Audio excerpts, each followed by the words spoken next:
The ship did not announce itself. No sonic boom split the clouds above the city. No electromagnetic pulse preceded its descent. The vessel, sleek, angular, built from alloys that absorbed radar signatures the way black holes absorbed light, held a low orbit for precisely 4 hours before the drop pod separated from its belly and fell in near silence toward the sprawling grid of lights below. To the satellites tracking near-Earth objects, it registered as debris.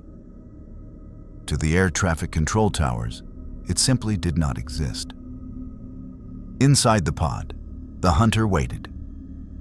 He was called Dakar among his clan, a name earned, not given, after a successful hunt on a world where the prey had fought back with enough ferocity to scar the left side of his mandibles. Those scars were visible now, pale against the darker mottling of his reptilian skin, each one a testament to a quarry that had refused to die easily.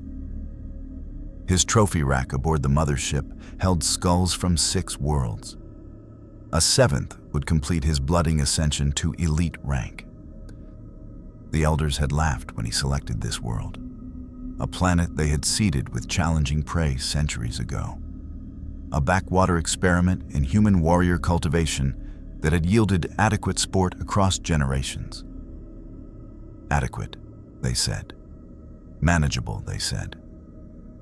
Dakar had reviewed the scout data for 11 cycles before departing. Electromagnetic anomalies clustered in urban centers. Biological signatures that registered as human, but moved with inhuman speed in nocturnal surveillance footage. Heat signatures that should have existed. Walking, breathing, blood-pumping organisms, simply absent in infrared. And the scout who had compiled the data had flagged the thermal anomalies as equipment malfunction and submitted a request for sensor recalibration. The scout was young. He had assumed the equipment was wrong. Dakar had assumed the prey was different. The pod struck an industrial rooftop in the eastern district of the city at 2:47 a.m. Impact dampeners absorbing the collision into a sound no louder than a heavy crate dropped from a forklift. Within 90 seconds, Dakar had dismantled the pod's outer shell, scattered its components across 3 rooftops using precisely calculated throws, and activated his cloaking device. The shimmer of his outline rippled once against the sodium orange glow of the streetlights below, then vanished. He took 60 seconds to simply observe. The city breathed at night in a way most cities did not. On other worlds, darkness meant retreat. Prey withdrew, sheltered, reduced their exposure. Here in these dense human population centers, darkness was simply a different kind of activity. He had hunted on this world 3 times before, always selecting remote wilderness or conflict zones. Jungles, war-torn urban peripheries.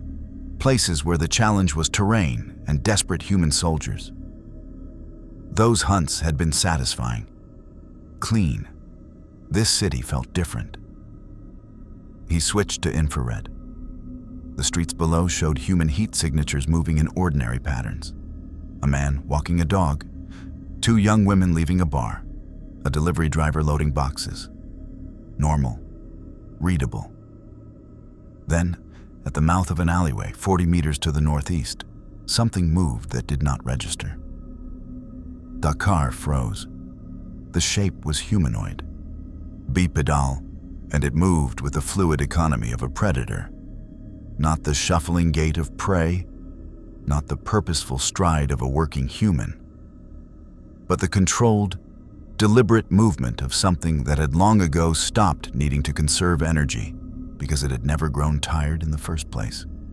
And in infrared, it showed nothing.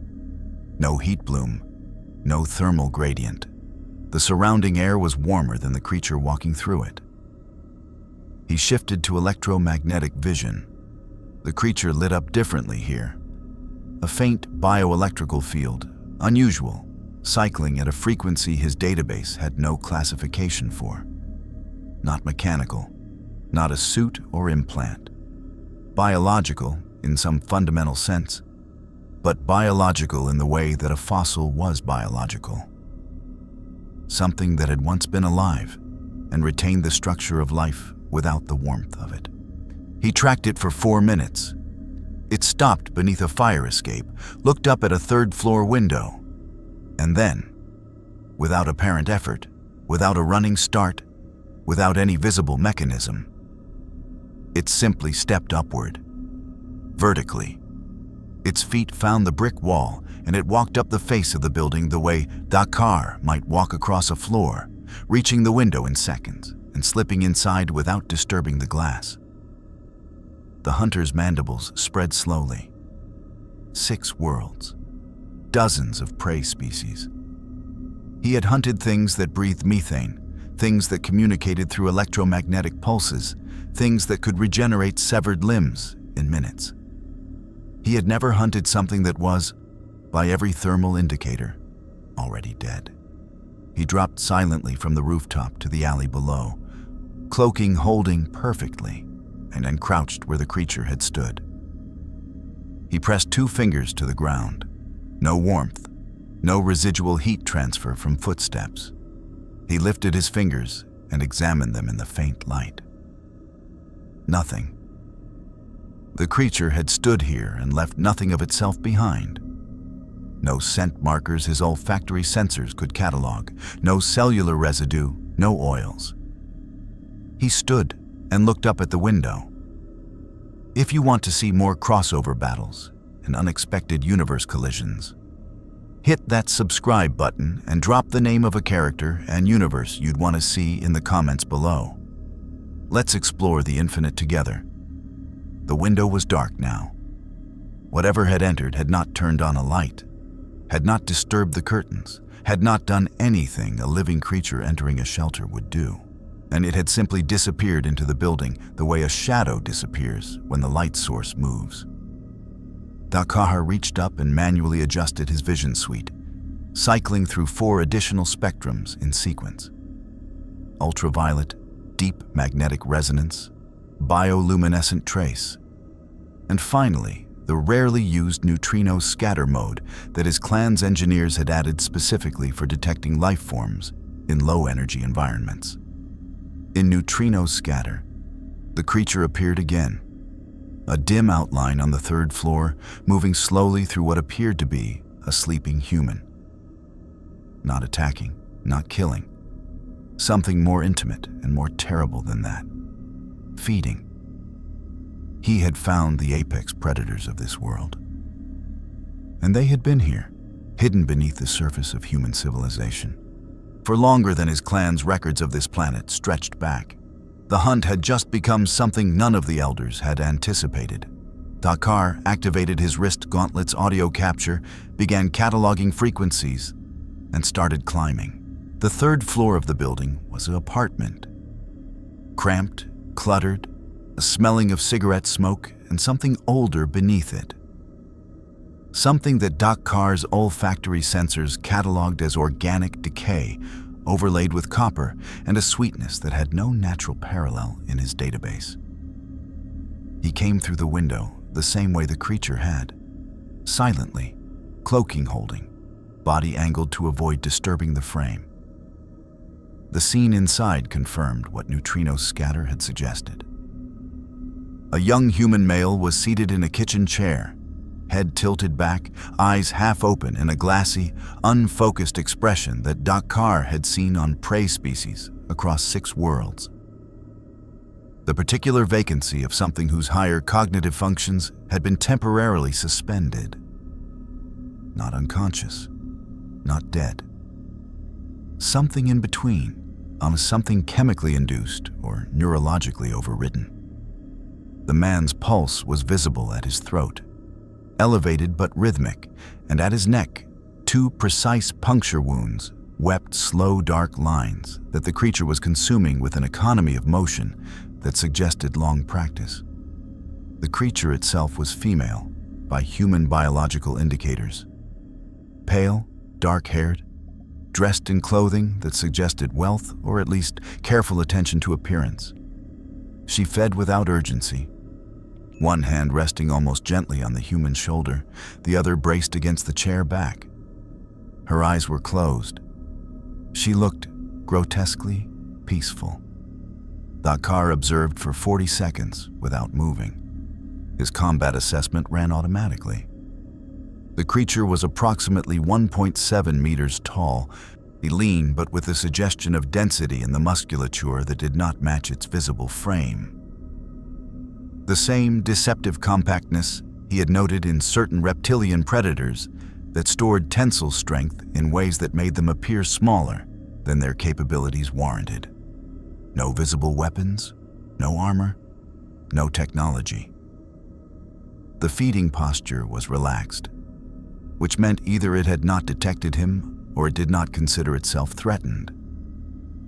He determined, with the particular clarity of a hunter who had survived 6 worlds, that it was the former. He withdrew from the window as silently as he had entered. On the rooftop, he crouched and pulled up his wrist gauntlet's mapping interface, cross-referencing the bioelectrical signatures he had cataloged with the scout data from the past 6 months. The anomalies were not random, and they clustered. Certain buildings, certain districts, certain hours.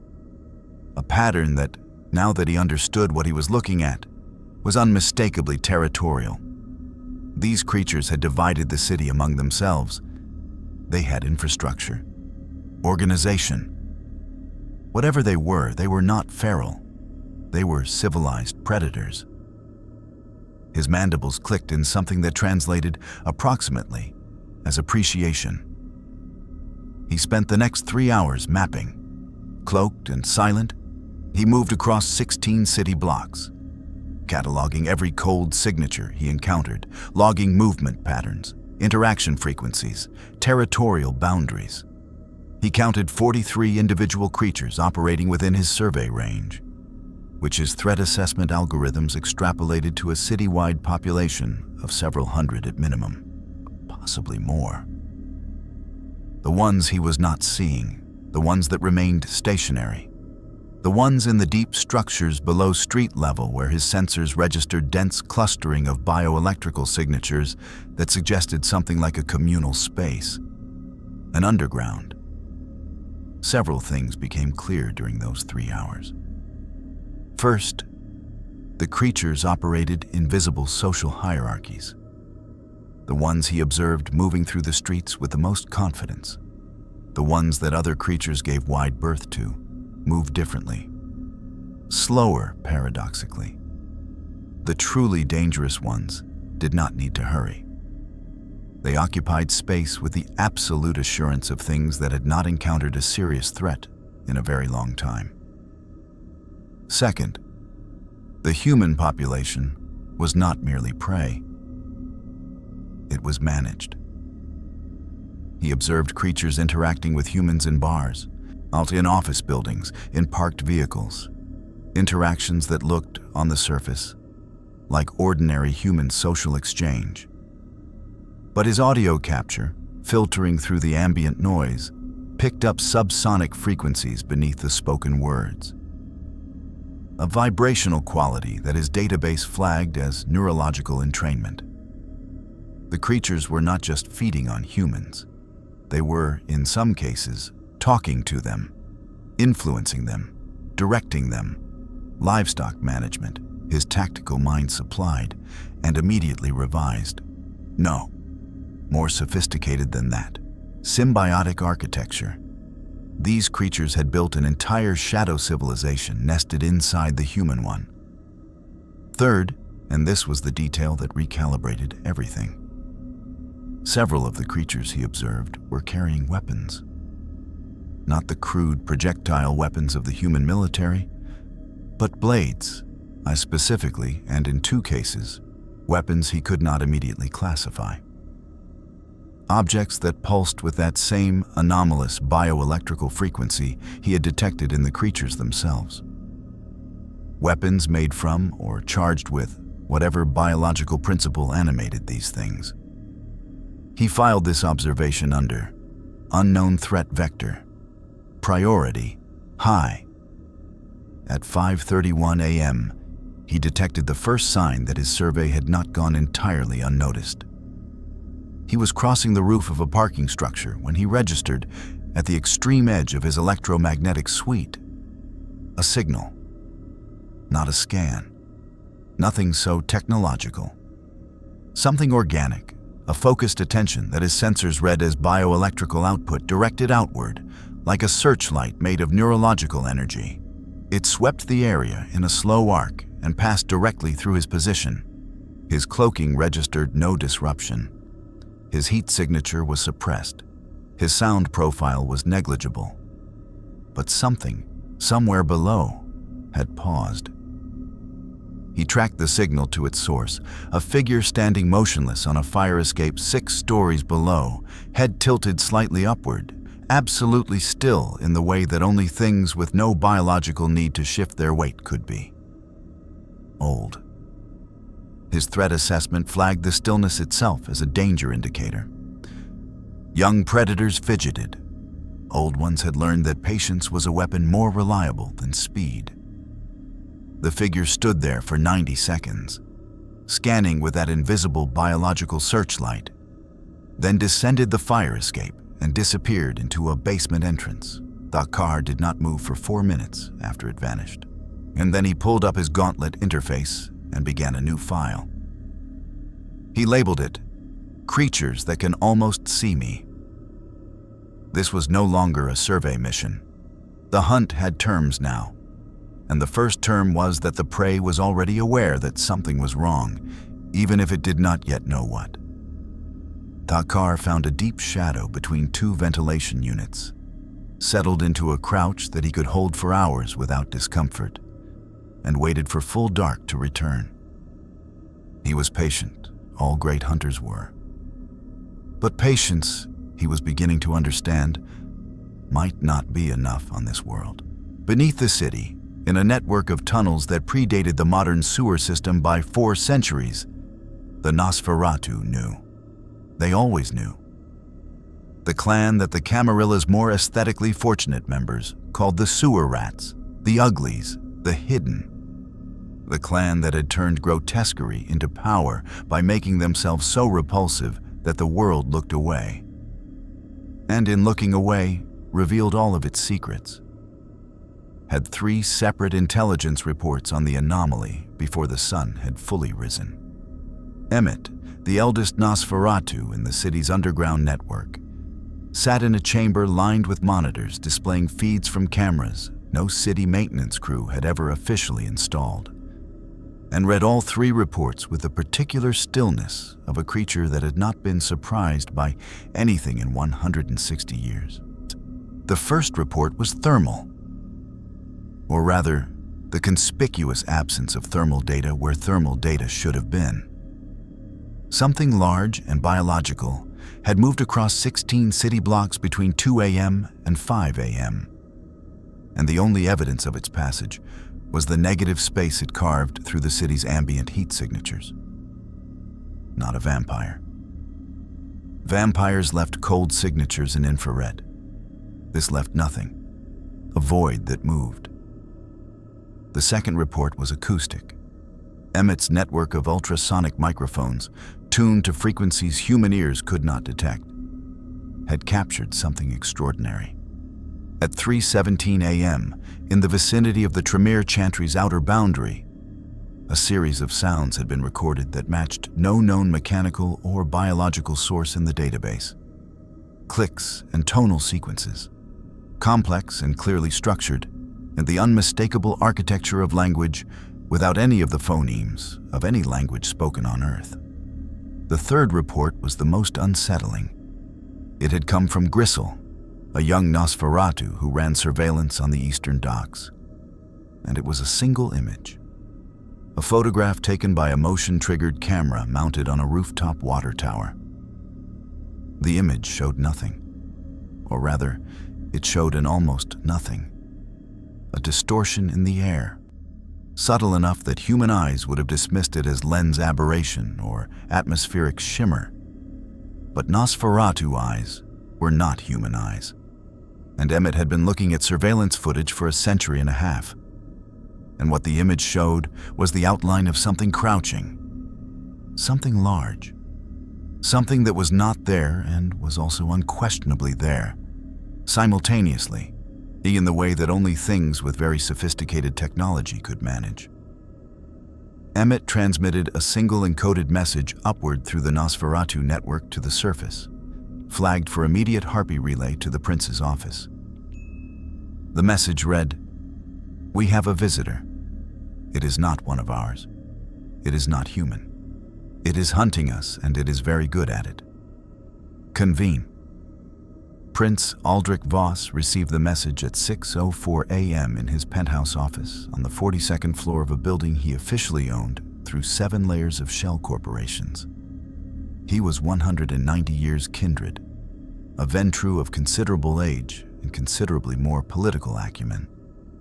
And he had maintained the Masquerade in this city for 60 years through a combination of ruthless enforcement, or careful cultivation of mortal allies in the police department and city government, and the particular gift his clan carried, the discipline of dominate, which allowed him to look a man in the eyes and rewrite the last 10 minutes of his memory as easily as erasing a whiteboard. He read the Nosferatu report twice. Then he called his seneschal. "Wake the hounds," he said, "all of them, and get me Mira." Mira was Tremere. She was also technically his problem. Clan Tremere operated within the Camarilla's structure, but answered ultimately to their own pyramid, their own hierarchy of blood sorcerers, who had spent centuries turning vampire vitae into a system of ritualized magic that could do things no other discipline could approximate. Voss did not like Mira. He trusted her approximately as far as he trusted any Tremere, which was precisely the distance required for productive mutual suspicion.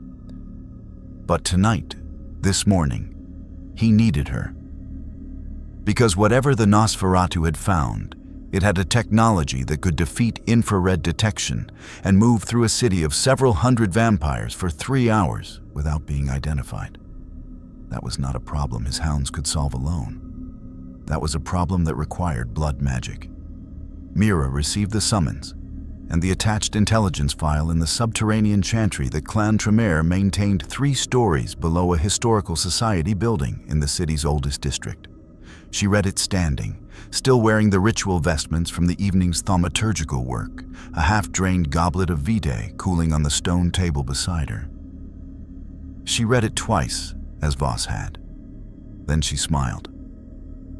Unlike Voss, whose concern was political, the Masquerade, the stability of his domain, the threat of an unknown hunter operating in his city. Mira's concern was scientific. Something was out there that had never been cataloged. Something with technology that could fool infrared sensors, that moved without leaving thermal residue, that spoke in a language no Kindred database contained. Something, most critically, that was biological. The Nosferatu report was clear on that point. The bioelectrical readings confirmed organic origin, and therefore had blood. Blood that had never been tasted by any vampire in recorded Kindred history. The thaumaturgical implications were significant enough that her hands, which had not trembled from excitement in 40 years of undead existence, were not entirely steady as she set the report down.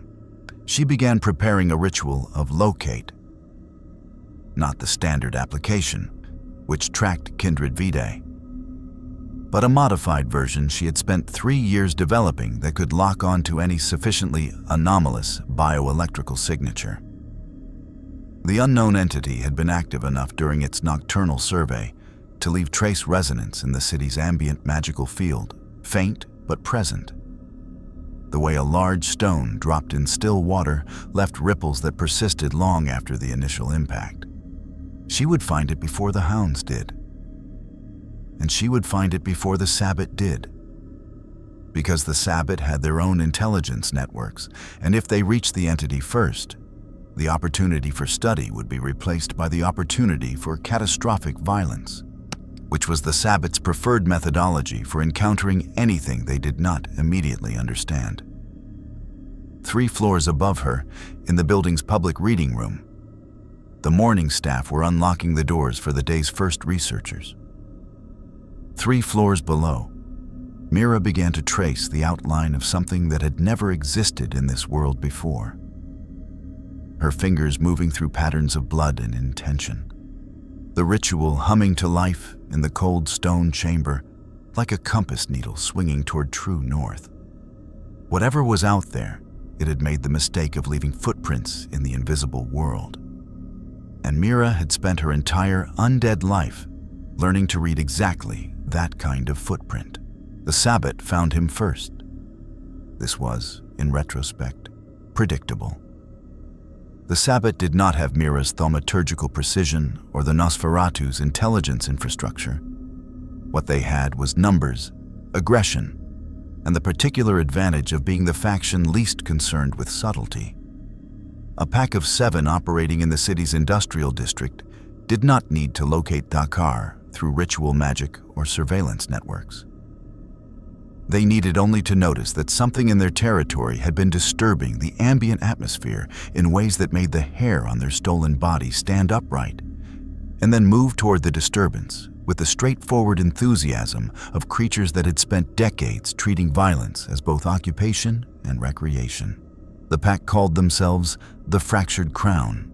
Their ductus, their pack leader, was a Tsimashi named Vadrth, who had been Kindred for 60 years and had spent most of those years doing things to his own flesh and the flesh of others that had long since moved him past any meaningful boundary between person and process. He stood 6 feet 4 inches tall, his frame rebuilt over decades of vicissitude. The Tsimashi discipline of flesh and bone manipulation into something that wore the shape of a man and the way a costume wore the shape of its wearer. His spine had been modified to allow 180-degree torso rotation. His fingers were too long. His face was architecturally precise in a way that human faces never were. Each feature placed with deliberate geometric intention rather than the casual randomness of biology. He was, by any reasonable metric, a monster. But he was also intelligent, which made him more dangerous than the 6 Sabbat behind him, who were younger and less thoughtful and currently vibrating with the aggressive spiritual certainty that the Sabbat's retie, their binding rituals of shared blood and violence, instilled in pack members like a permanent low-grade fever of conviction. They found the disturbance at 9:47 p.m., 40 minutes after full dark. Dakar had spent the daylight hours in the deep shadow of a collapsed section of the city's old rail infrastructure, motionless cloaking device cycling to its low-power rest mode to conserve the cell. He had used the hours to review his captured audio, running the language patterns of the creatures through his gauntlet's linguistic algorithm, building a rudimentary translation matrix from context and repetition. Sir, the creatures spoke multiple languages. He had captured English, French, and 2 others he could not identify that his algorithm flagged as potentially constructed rather than evolved. Formal in a way that suggested deliberate creation rather than organic development. He had also spent the hours thinking about the one that had almost seen him. When dark returned, he had moved to a new position. An elevated freight platform overlooking a district where the bioelectrical clustering was densest, intending to observe what he now understood was some kind of central gathering point for the creatures. He was 40 minutes into this observation when the Fractured Crown arrived below him. He knew immediately that these were different. The ones he had observed the previous night moved with control. The deliberate economy of predators that had learned restraint because restraint was more effective than aggression in a world where they needed to remain hidden. These 7 moved like something had been removed from them. The behavioral governor that kept the others contained was absent here, replaced by something rawer and more direct. They fanned out across the freight platform's lower level with the loose coordination of a pack that had done this many times. Not military precision, but predator instinct, each member covering angles that the others left exposed. They were hunting, and they were hunting him. Dakkar did not move. His cloaking held. His heat signature was suppressed. His sound profile was negligible. Vadrth stopped directly below the hunter's position and tilted his head upward. The Tsimish's senses were not Mira's ritual precision or the Nosferatu's cultivated surveillance instinct. They were older than either. The deep animal awareness of a predator whose body had been rebuilt so many times that the nervous system had been reconfigured along with the flesh, expanded and refined into something that processed environmental data at a level far below conscious thought. Vadrth did not know what was above him. He knew only that something was above him, and that it was large, and that it had a weight and a presence that compressed the air in ways his modified nervous system registered as wrongness. He said something in the Sabbat's ritual language, a harsh, clipped phrase that Dakkar's algorithm flagged as a command. And the 6 pack members spread wider. Dakkar made a decision. He had come to hunt, not to hide. He had spent sufficient time in observation. He understood enough about the territorial dynamics below to know that these 7 were not the city's power structure. They were its violent fringe, operating outside whatever social order governed the others. They were not the worthy prey. They were the test. He dropped from the platform. The fall was 12 meters. He landed between 2 pack members with enough force to crater the concrete, cloaking dropping as he hit. The device required stable orientation to maintain the shimmer, and the impact disrupted it for 3 seconds. 3 seconds was enough. The 2 nearest Sabbat reacted with the speed that his previous night's observation had prepared him for. Celerity, the discipline that compressed reaction time into something that looked, to human eyes, like teleportation. They were on him before the dust settled, moving at velocities that would have caught any human fighter completely off guard. Dakkar was not human. He had hunted prey that moved faster than these creatures on 2 separate worlds. His combat architecture was built around the assumption that prey would be faster, stronger, or more numerous than him. The Yautja did not hunt weak things. His wrist blades extended in the same motion as his pivot, the first Sabbat's lunge redirected by a forearm block that used the creature's own momentum against it. The blades opening a wound across its torso in the same fluid continuation of movement. The creature did not go down. This registered immediately, on every other world, when that wound ended the engagement. Here, the Sabbat looked down at the torn flesh with an expression that contained irritation and nothing resembling pain, and the wound began closing, not slowly, not over minutes, but visibly, the edges drawing together with the purposeful urgency of a body that had different rules about damage than anything Dakkar had encountered. He recalibrated in real time. The plasma caster swung up from his shoulder mount and fired once. The plasma bolt struck the second Sabbat mid-lunge, and the resulting detonation was not subtle. A concentrated burst of superheated matter that did not merely wound, but burned. And burning, Dakkar noted with clinical satisfaction, produced a different result entirely. The creature went down. It did not get back up immediately. It thrashed, and the regeneration fighting the persistent heat damage with visible effort.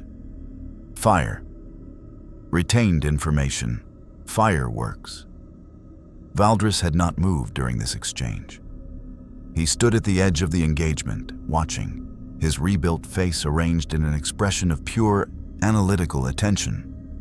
When the plasma caster fired, something changed in that expression. The analysis deepened, sharpened, became something that Dakkar recognized across species lines because he wore the same expression himself when encountering worthy unknowns. Genuine interest. The remaining 5 Sabbat moved simultaneously, and the next 90 seconds were the most demanding combat Dakar had experienced in 3 hunts.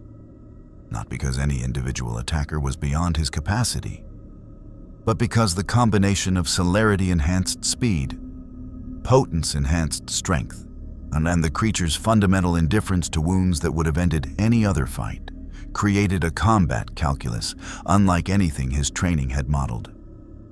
He burned 2 more with the plasma caster. He used the smart disk to remove a head, which, he discovered, worked, and filed the information. He took a hit from a potence-enhanced strike that cracked 2 of his armor plates, drove him back 3 meters. He felt that. When it was over, 4 Sabbat down in various states of catastrophic damage. 1 fled, 1 crouched at the edge of the space in the stunned posture of something that had just had its entire model of the world revised. Vadrth finally moved. He walked to the edge of the impact crater from Dakar's landing and looked at it. Then he looked at the hunter.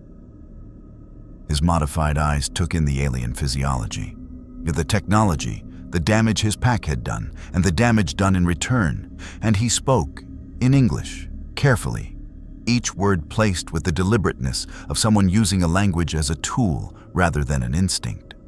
"You are not from here." Dakar's translation matrix had enough now. He understood the words. He said nothing. Vadrth crouched beside one of the fallen pack members, studied the plasma-scored wound, and nodded slowly. The nod of a creature making a significant revision to its threat assessment taxonomy. "The prince will want you contained," Vadrth said. "The Tremere will want you studied." He paused. "I want to know what you are." Dakar looked at the Tsimishe for a long moment. Then he looked at the 4 trophies that the knight had produced and the single skull he had already begun the process of cleaning. The Masquerade had just suffered a significant wound. Neither of them knew it yet. Somewhere across the city, in a building full of history books, a thaumaturgical compass had just snapped to true north. And in the tunnels below, Emmett the Nosferatu was watching all of it on a camera Dakar had never found. The footage reached Emmett's monitors at 9:52 p.m., 5 minutes after the last plasma bolt had stopped echoing through the freight district's empty buildings, and Emmett watched it 4 times in complete silence before reaching for his communication relay. What he had just witnessed represented, in his 160 years of intelligence work, the single most significant threat assessment revision he had ever been required to make. He had seen Kindred elders torn apart by hunters. He had seen Archons, the Camarilla's most powerful enforcers, dismantled by Sabbat packs. He had watched, through cameras, the kinds of violence that the world of darkness produced with grim regularity. The endless grinding conflict between factions and individuals that kept his information brokerage perpetually solvent. He had never watched 4 Sabbat, including 2 who had been Kindred for over 30 years. Reduced to smoldering wreckage in 90 seconds by a single entity that had, in his professional assessment, not been operating anywhere near its full capacity. The plasma weapon was the detail that kept drawing his attention back. Not its power, though the power was extraordinary. A directed energy discharge that had produced core temperatures his thermal analysis estimated at several thousand degrees, hot enough to defeat vampiric regeneration by destroying the vitae-saturated tissue faster than the blood could repair it. What drew his attention was the precision. The weapon had fired 3 times, and each shot had landed exactly where it needed to land, in the geometry of the engagement, to produce maximum effect with minimum expenditure. This was not a creature that fired until the target stopped moving. This was a creature that understood ballistics, angles, and biological vulnerability well enough to calculate where 1 shot accomplished what lesser hunters needed 6 to achieve. It was, Emmett thought, exactly how he would hunt if he were a 7-foot alien with a shoulder-mounted plasma cannon. He sent 3 messages simultaneously. The first went upward to Prince Voss, a full footage package with his preliminary analysis appended. The message ended with a sentence he had never written in 60 years of service to the Camarilla's information infrastructure. I recommend against direct engagement until we understand what we are dealing with. The second went sideways, through channels that officially did not exist. Ours go to a contact in the Anarch Free States operating 3 cities over. A Brujah named Cortez, who had spent 20 years studying non-kindred supernatural entities and who owed Emmett 2 significant favors from a situation involving a Sabbat assault and a very well-timed tip. The message was brief. Something new is in the city. You will want to know about this. Call me. The third message went down, into the deeper tunnels, to the handful of Nosferatu who maintained watch on the Sabbat territories. The message was operational. Find Vadrth. Do not engage. Report his movements and any communications from the fractured crown. Then Emmett settled back in his chair, steepled his grotesque fingers, elongated, the knuckles enlarged, the skin the color and texture of old candle wax, and watched the footage a 5th time, or he paused it on the moment Dakar landed. Rewound. Played it again. The entity had been cloaked. The camera had not captured it until the impact dropped the shimmer. But in the 3 seconds between impact and cloak restoration, 3 seconds that Emmett's system had captured at 60 frames per second, he could see the outline clearly. The height, the physical architecture, the technology integrated into the suit and body in ways that suggested the line between the two was not entirely distinct. He could also see, in those 3 seconds, the moment the entity registered that the Sabbat were not going down, and from wounds that would have ended any other fight. There was a half-second pause. Not hesitation, not fear, something more controlled than either. Assessment. And then the plasma caster came up, and the tactical approach changed instantly, completely, without any apparent friction between old model and new. That adaptability was, in Emmett's analysis, more dangerous than the plasma weapon. Takar spent the hour after the engagement on the rooftop of a warehouse 3 blocks from the freight platform, conducting field surgery on the cracked armor plates and the bruising beneath them. The medikit's diagnostic wand mapped the damage in cool blue light. 2 fractured subdermal plates, significant bruising across the left thoracic region, 1 mandible cracked at the base from a strike he had not entirely avoided. Nothing critical. Nothing that would compromise the hunt. But the pain was real and functioned as information. These creatures, at sufficient age and disciplined development, I could hurt him. He filed this with the same clinical attention he applied to everything else and continued working.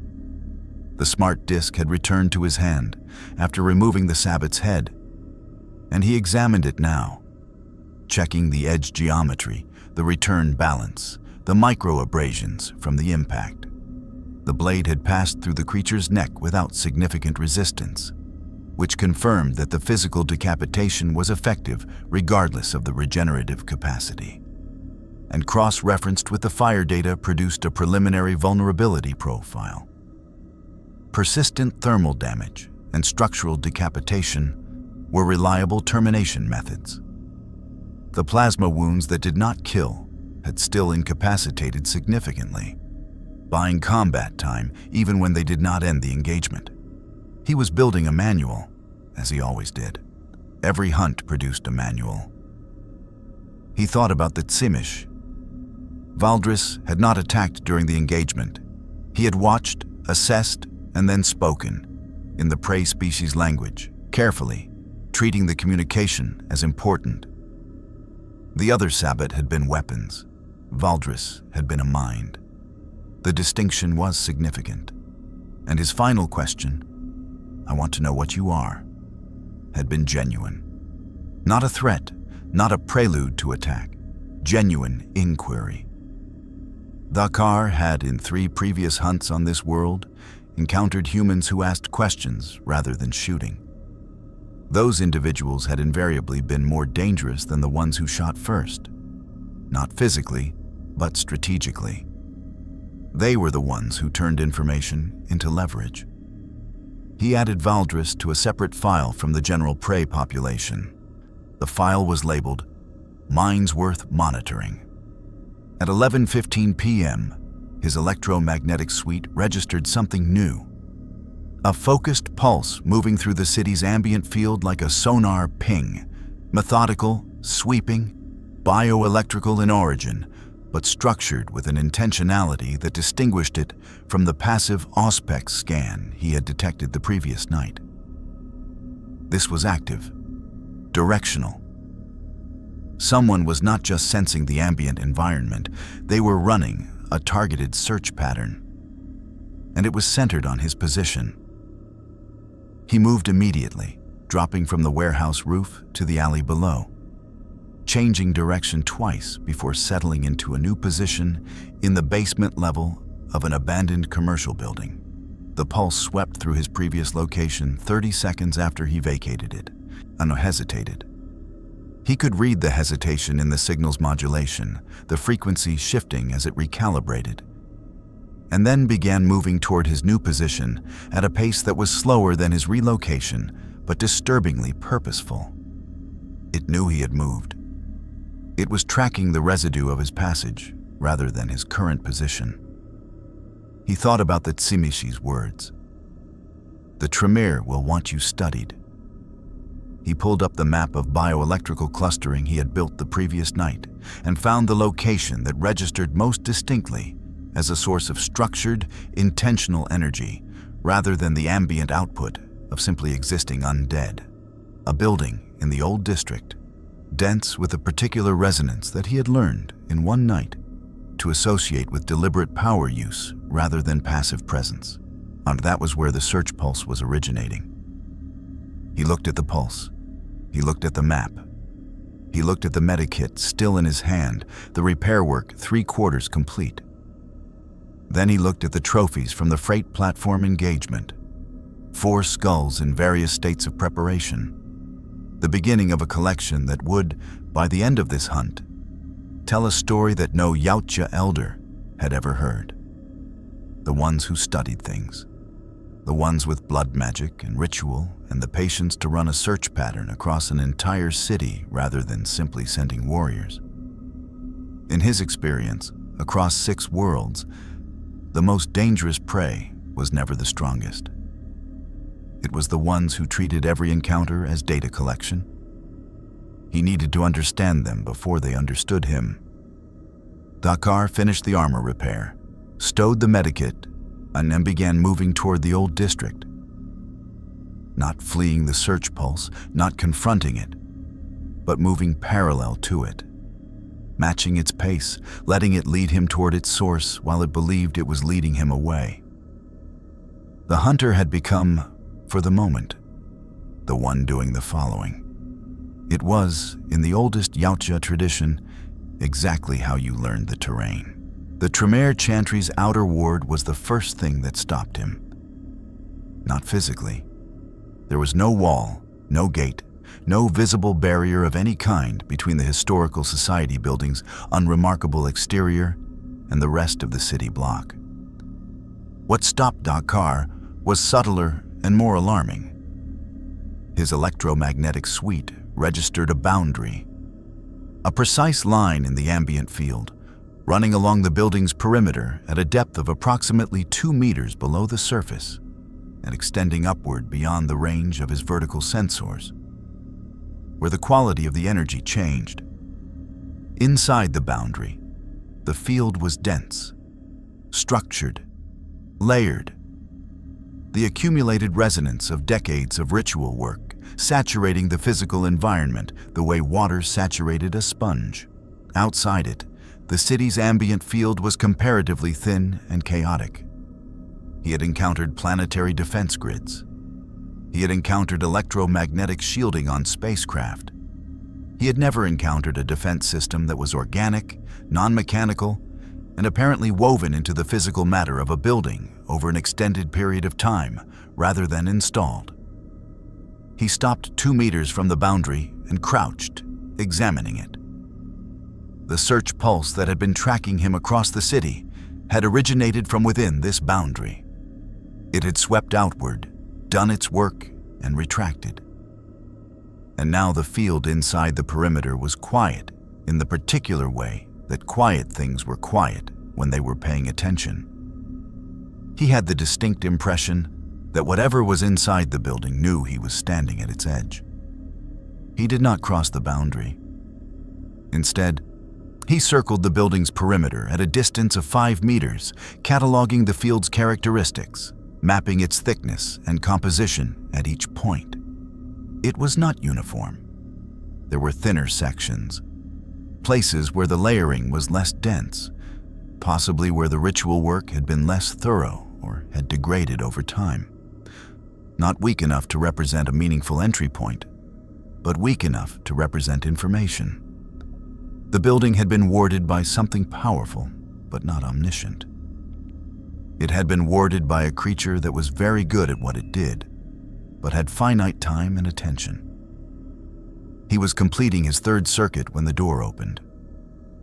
Not the front door. A side entrance, set into an alley that ran along the building's eastern face. A heavy wooden door with iron fittings that looked original to the building's construction. It opened inward, and a figure stepped into the alley and stood there with the careful stillness of someone who had thought very hard about what posture to adopt for this particular encounter. Mira was not physically imposing. She was slight, dark-eyed, dressed in clothing that managed to look both contemporary and somehow slightly wrong for the era in the way that very old things sometimes did when they tried to appear current. She held nothing in her hands. She stood 3 meters from the alley entrance and did not move toward him or away from him, and her expression contained neither the aggressive challenge of the Sabbat nor the political calculation he had begun to associate with the faction that ran the city. What her expression contained was something he recognized immediately and across species lines, because he had worn it himself on every world he had hunted. Scientific curiosity. She spoke. His translation matrix, 40 hours old now and considerably more developed than it had been at the freight platform, processed the words cleanly. "I have been trying to find you for 6 hours," she said. "You are very difficult to find. I mean that as a genuine compliment rather than a complaint." Dakar remained cloaked. He remained motionless. He processed. "I know you're there," Mira continued, her tone carrying the patient precision of someone accustomed to addressing things she could not entirely see. "The ward boundary registers your presence as a displacement. You suppress your thermal signature and your electromagnetic output, but you cannot suppress the effect your mass has on the ambient field. You are standing approximately 4 meters to my left and slightly elevated. The cloaking technology is extraordinary. I've never encountered anything that could fool auspex at this range. But auspex and thaumaturgical field analysis are different disciplines, and you appear to have been designed to defeat the former without anticipating the latter." A pause. Then, with something that might have been appreciation, "Whoever built you was very thorough. They simply didn't know about us." Dakar studied her for 30 seconds. She had not called the Hounds. She had not raised an alarm. She had come alone to an alley at midnight to address an entity she had every reason to fear, armed with nothing visible. And her opening statement had been an accurate spatial location of his position, delivered in the tone of a researcher presenting findings. He deactivated his cloaking. Mira's expression did not change dramatically, a slight widening of the eyes, a fractional adjustment of her posture that he read as controlled surprise. The discipline of someone who had trained themselves not to show reactions that would compromise their position. She looked at him the way he had looked at the first cold thermal signature, with the total focused attention of a mind encountering something that required complete revision of existing categories. Remarkable, she said quietly. Not to him, to herself. Then, recollecting herself, my name is Mira. I am Tremere, a practitioner of thaumaturgical arts. Blood magic in simpler terms. I want to be direct with you because I suspect you are not a creature that responds well to indirection. She was correct. He waited. You have been in this city for 2 nights, she said. In that time, you have conducted a comprehensive intelligence survey of our population and territorial distribution, engaged and largely destroyed a Sabbat pack of 7, and evaded every detection method we possess except one. You have done all of this alone, and apparently without any tactical support. She paused.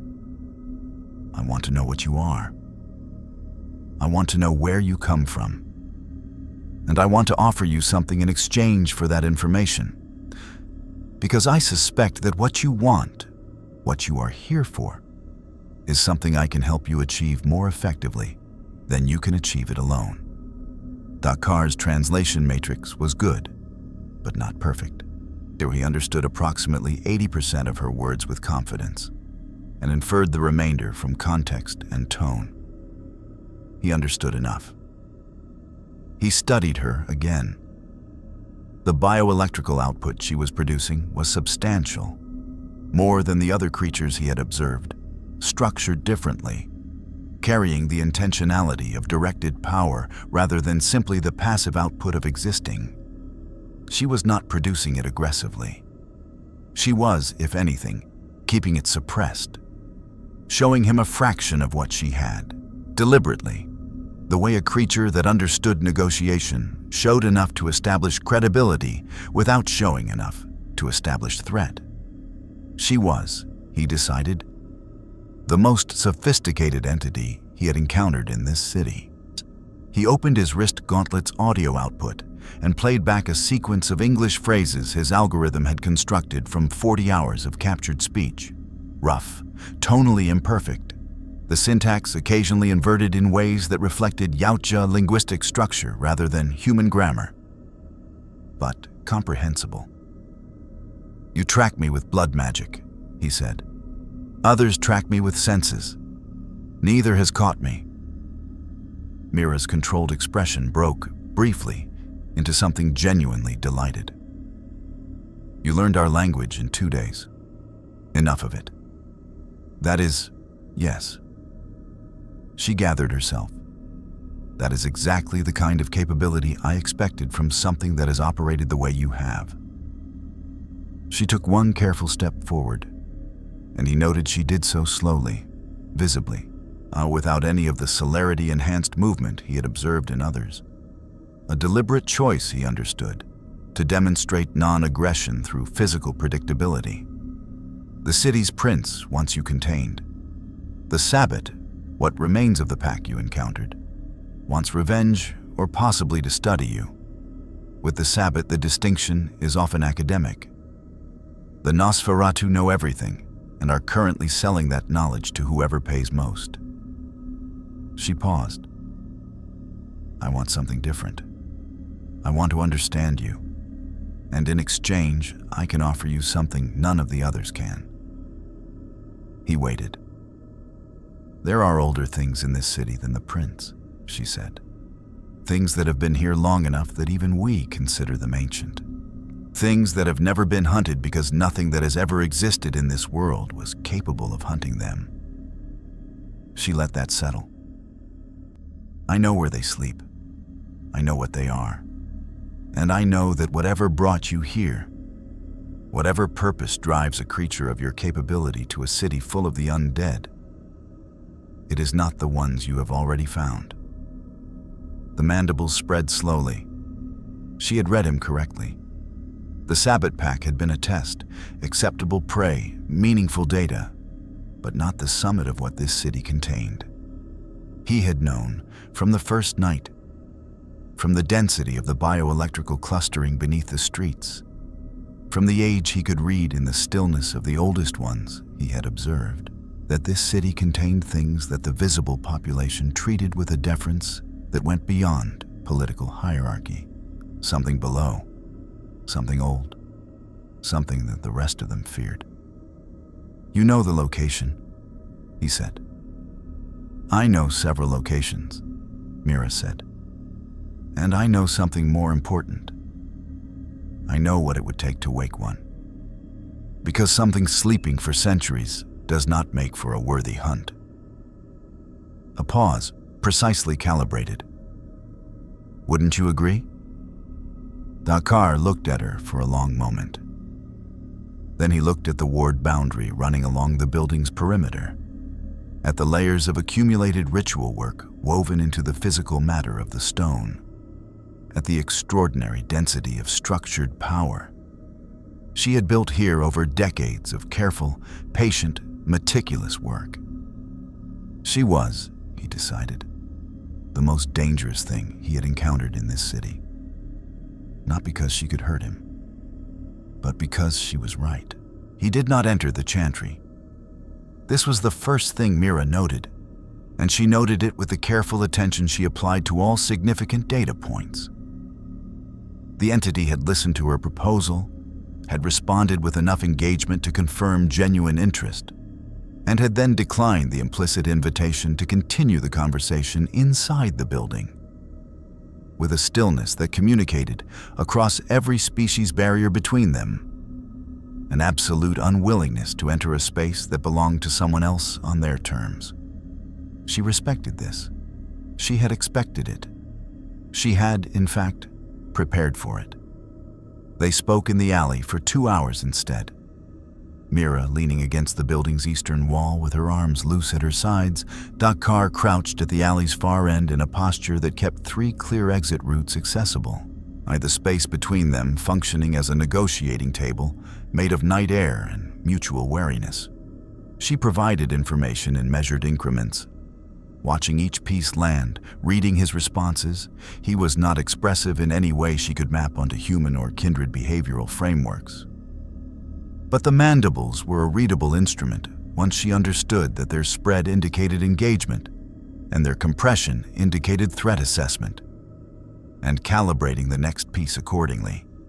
She told him about the Camarilla, the structure of it, the princes, the primogen councils, the harpies who manage social currency, the hounds who enforce the prince's will, the archons above them who served the justicars, who served the inner circle, who sat at the top of a pyramid that extended downward through every major city in the world.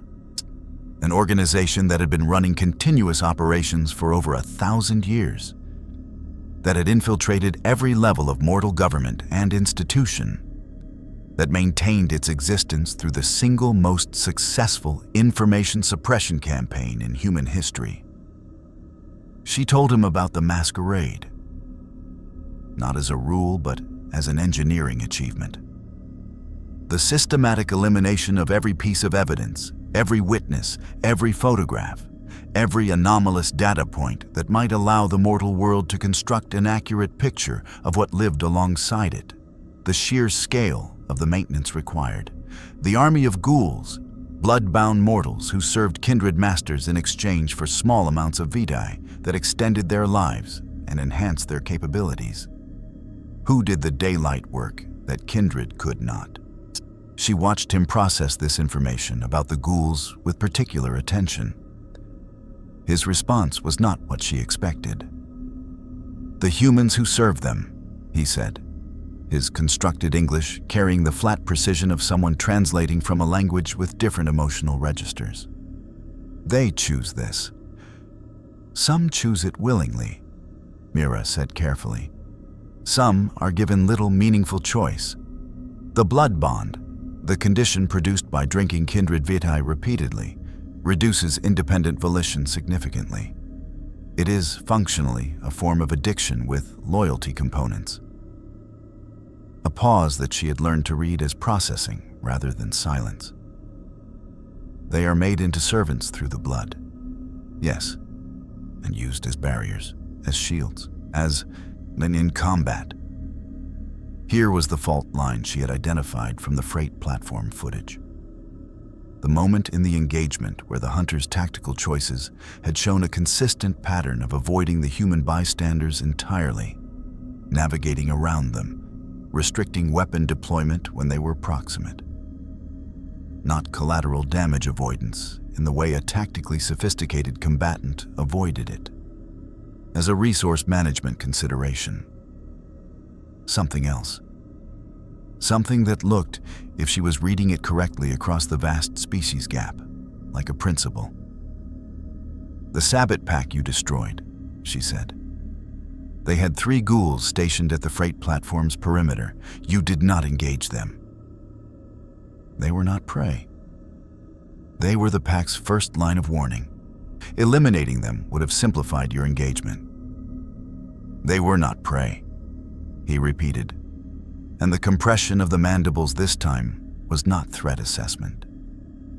It was something she needed a moment to identify because she had not expected to encounter it here, in this alley, from this entity. Conviction. The particular mandible compression of a creature stating something that was not negotiable because it was not a position. It was a foundation. Mira filed this carefully. The hunter operated under a code. Not laws imposed from outside, but principles carried from within, the kind that did not bend under tactical pressure because they were not tactical in origin. This was simultaneously the most exploitable thing about him and the most genuinely admirable. She moved to the second piece of information. "There is a problem," she said, "that your presence has created which neither of us anticipated." She told him about the Second Inquisition. He listened without interrupting as she explained. The coalition of mortal intelligence agencies and religious organizations that had, over the past decade, begun piecing together an accurate picture of kindred existence, not through supernatural sensitivity, but through data analysis. Anomalous patterns in crime statistics, insurance records, property ownership chains, the digital exhaust of modern surveillance applied to behavioral patterns that had developed in eras before such scrutiny was possible. The Second Inquisition had been a slow-building crisis for the Camarilla, a threat that no amount of dominate or masquerade maintenance could fully address because it operated through systems too distributed and too numerous to suppress completely. The freight platform engagement had produced 3 things that the Second Inquisition's automated systems had flagged within hours. A directed energy discharge that no known human technology could produce, 4 bodies exhibiting trauma inconsistent with any conventional weapon, and a thermal imaging gap in the city's surveillance network that their analysts had already identified as evidence of active camouflage technology beyond current human capability. They believe, currently, that they have encountered evidence of a Kindred faction using advanced stolen military technology, Mira said. This interpretation will not survive contact with better data, and they are very good at acquiring better data. Dakar's gauntlet was active. She could see him logging. "They hunt your kind," he said. "They hunt anything they cannot explain. Currently, they cannot explain you. But they have enough data to know you exist and to begin looking." She paused. "They are mortal. They are numerous. And unlike my kind, they operate in daylight. The mandibles spread, not the engagement spread of genuine interest, but something wider. Something she interpreted as the recognition of a complication that required significant tactical revision. The hunter had built his operational model around a city of nocturnal creatures. A mortal intelligence infrastructure operating on a different schedule, through different systems, toward different ends. That was a variable his model had not fully incorporated. "I tell you this," Mira continued, "not to frighten you, but because I want you to understand the full geometry of the city before I tell you what is beneath it." She had his complete attention. "There are 6 of them," she said. "Methuselahs, vampires of such extreme age that the term kindred barely applies. The oldest of our kind enter a state we call torpor, a death-like sleep that can last centuries. The ones beneath this city have been sleeping since before this nation existed. Their bodies have become part of the physical environment in ways that make them difficult to locate, even with thaumaturgical search methods. She paused. I have located 2 of them. She watched him process the implication. That creatures old enough to have been sleeping for centuries would, upon waking, represent a power level that bore little resemblance to anything he had encountered in the freight platform engagement or the nights of observation preceding it. The Sabbat you destroyed, she said. They were neonates, young. The eldest among them had been Kindred for 60 years. She let the number sit. The ones below have been Kindred for between 800 and 2,000 years. Takar was still for a long moment. Then he said something she did not expect. How many of your kind could oppose them? Not how powerful are they? Not what are their capabilities? How many of your kind could oppose them? The tactical question of a hunter assessing the field, determining whether the prey was isolated or supported.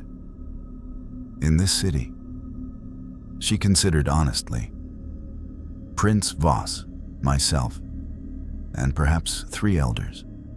Combined, we might slow one of them. A pause, briefly. They are contained below. For now, one of them has been stirring for approximately 3 months. The thaumaturgical resonance from its dreaming is measurable. It will wake within weeks, possibly sooner if disturbed. She met what she approximated as his eyes, the optical sensors in the biomask that processed visual information in multiple spectrums. When it wakes, it will not negotiate. It will not observe. It will not build intelligence files and conduct measured engagements.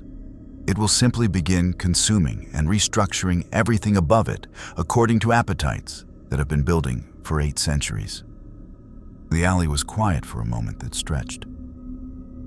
And your prince, Dakar said. He knows.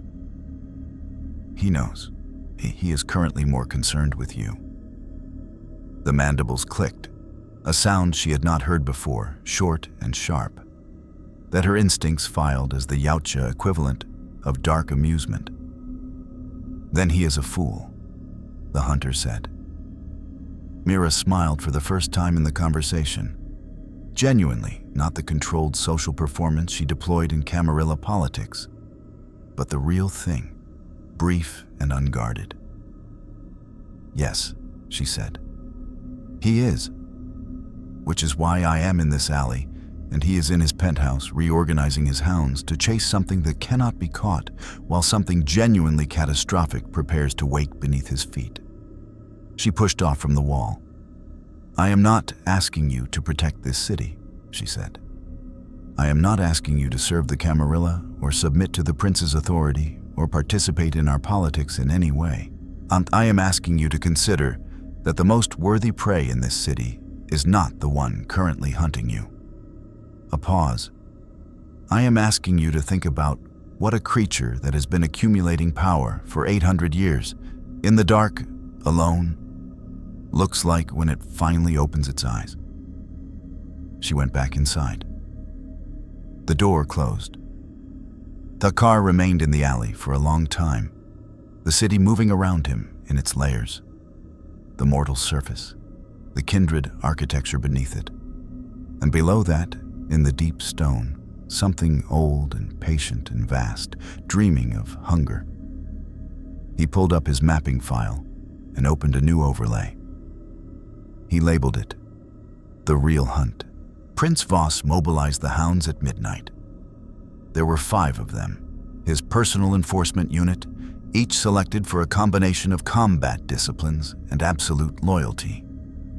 The latter quality enforced not merely by political allegiance, but by blood bond, each hound having drunk from Voss directly often enough that the loyalty had long since crossed the threshold from choice into chemistry. They were not the most powerful kindred in the city. They were the most reliable, which in Voss's century and a half of political experience had proven to be the more valuable quality. Power without reliability was a weapon that shot in random directions. Reliability without power was a tool. He had always preferred tools. He briefed them in the penthouse's lower level, out a room that officially did not exist on any architectural schematic, and that contained, among other things, a wall-mounted display currently showing Emmett's footage from the freight platform alongside the Second Inquisition, intercepts his mortal intelligence contacts had forwarded in the past 6 hours. He walked them through the footage twice, pointing out the specific capabilities he needed them to account for. The directed energy weapon, the cloaking device, the physical resilience, the combat adaptability. He did not tell them about Mira's unauthorized contact.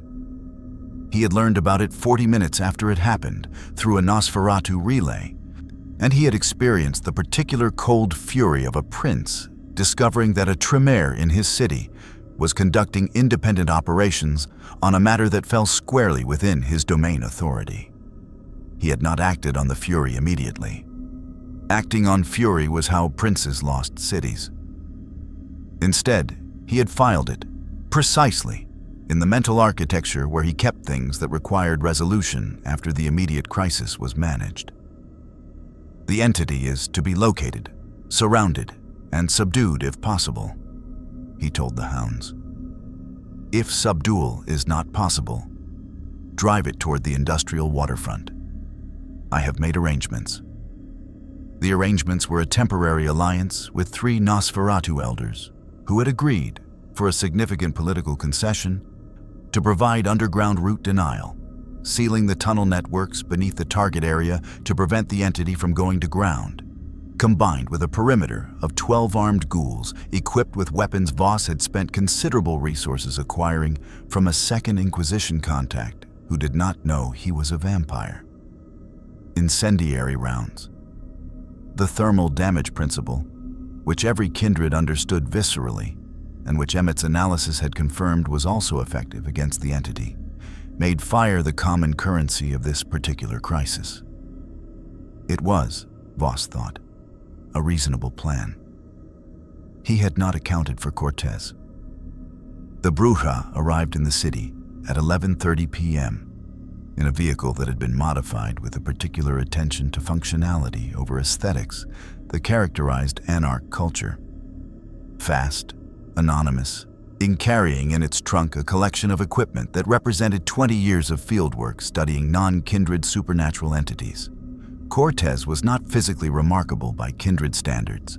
Medium height, broad through the shoulders, dark skin and close-cropped hair, and the permanent faint scarring across his jaw from a fight 30 years ago that he had kept as reminder rather than having removed through the Vitae-enhanced healing that could have erased it.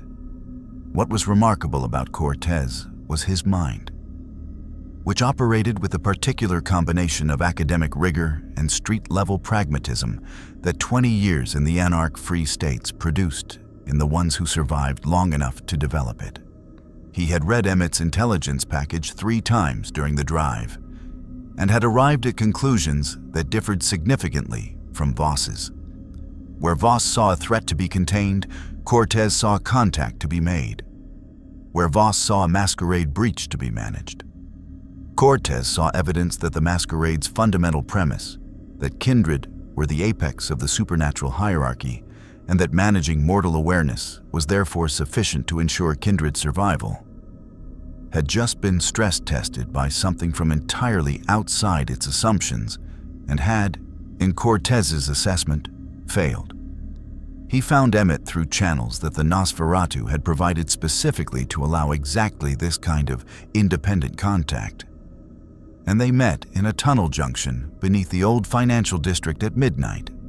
2 creatures who had been navigating the world of darkness's political landscape long enough to dispense with most of the social performance that younger kindred required. "Where is it now?" Cortez said. "Moving," Emmett said.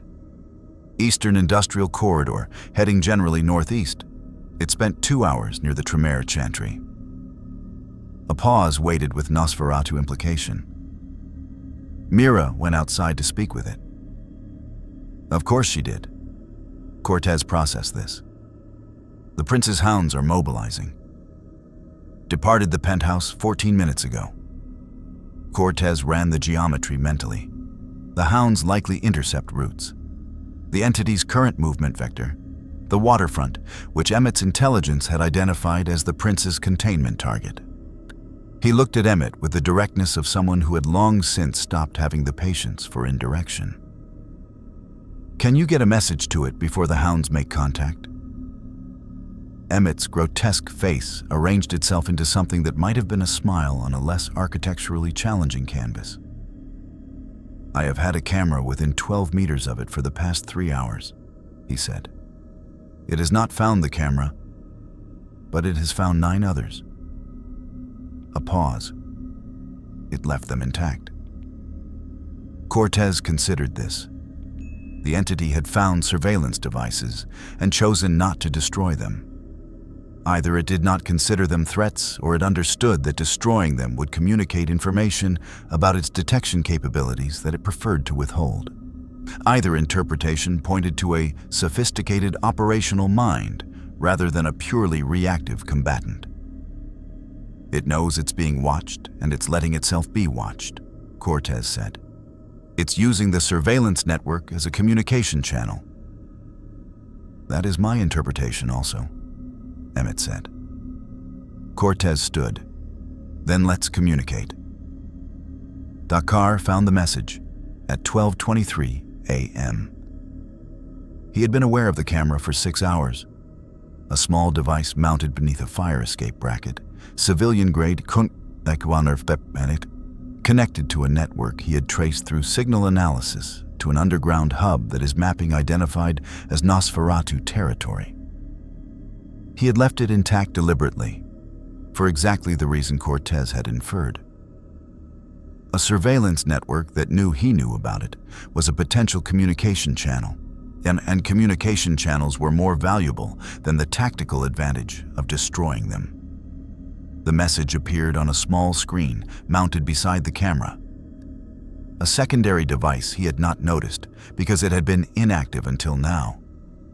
Its power signature indistinguishable from the ambient electrical noise of the building's wiring until the moment it activated. Text in English, displaying in white against a black background.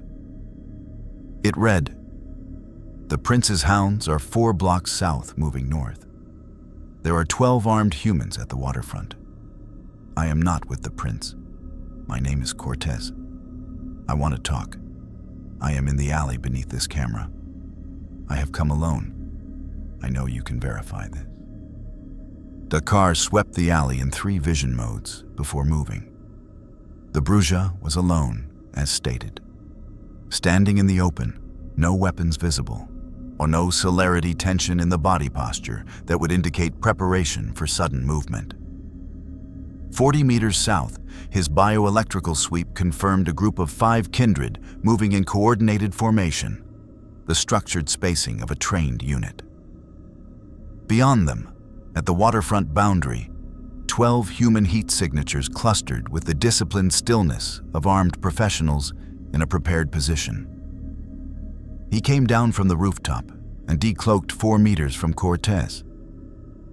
The Brujah looked at him with the frank assessment of someone who had spent 20 years studying the supernatural and had developed the ability to encounter extraordinary things without the reaction consuming the encounter. His heart rate, Dakar's biosensors registered it clearly at the living warmth of a kindred who had fed recently and whose stolen biology was temporarily running warm. Elevated and then steadied within 2 seconds. Control. "Thank you for coming down," Cortez said. Dakar studied him. "You are different from the others." "I'm Anarch. We tend to be." Cortez kept his hands visible and his posture open. "The prince wants to contain you. The Tremere wants to study you. The Sabbat wants to destroy you or possibly worship you, depending on which pack member you ask." A beat. I want to give you information and ask for nothing except that you listen to it. Speak." Cortez spoke for 4 minutes without interruption, and what he said was not what Dakar expected.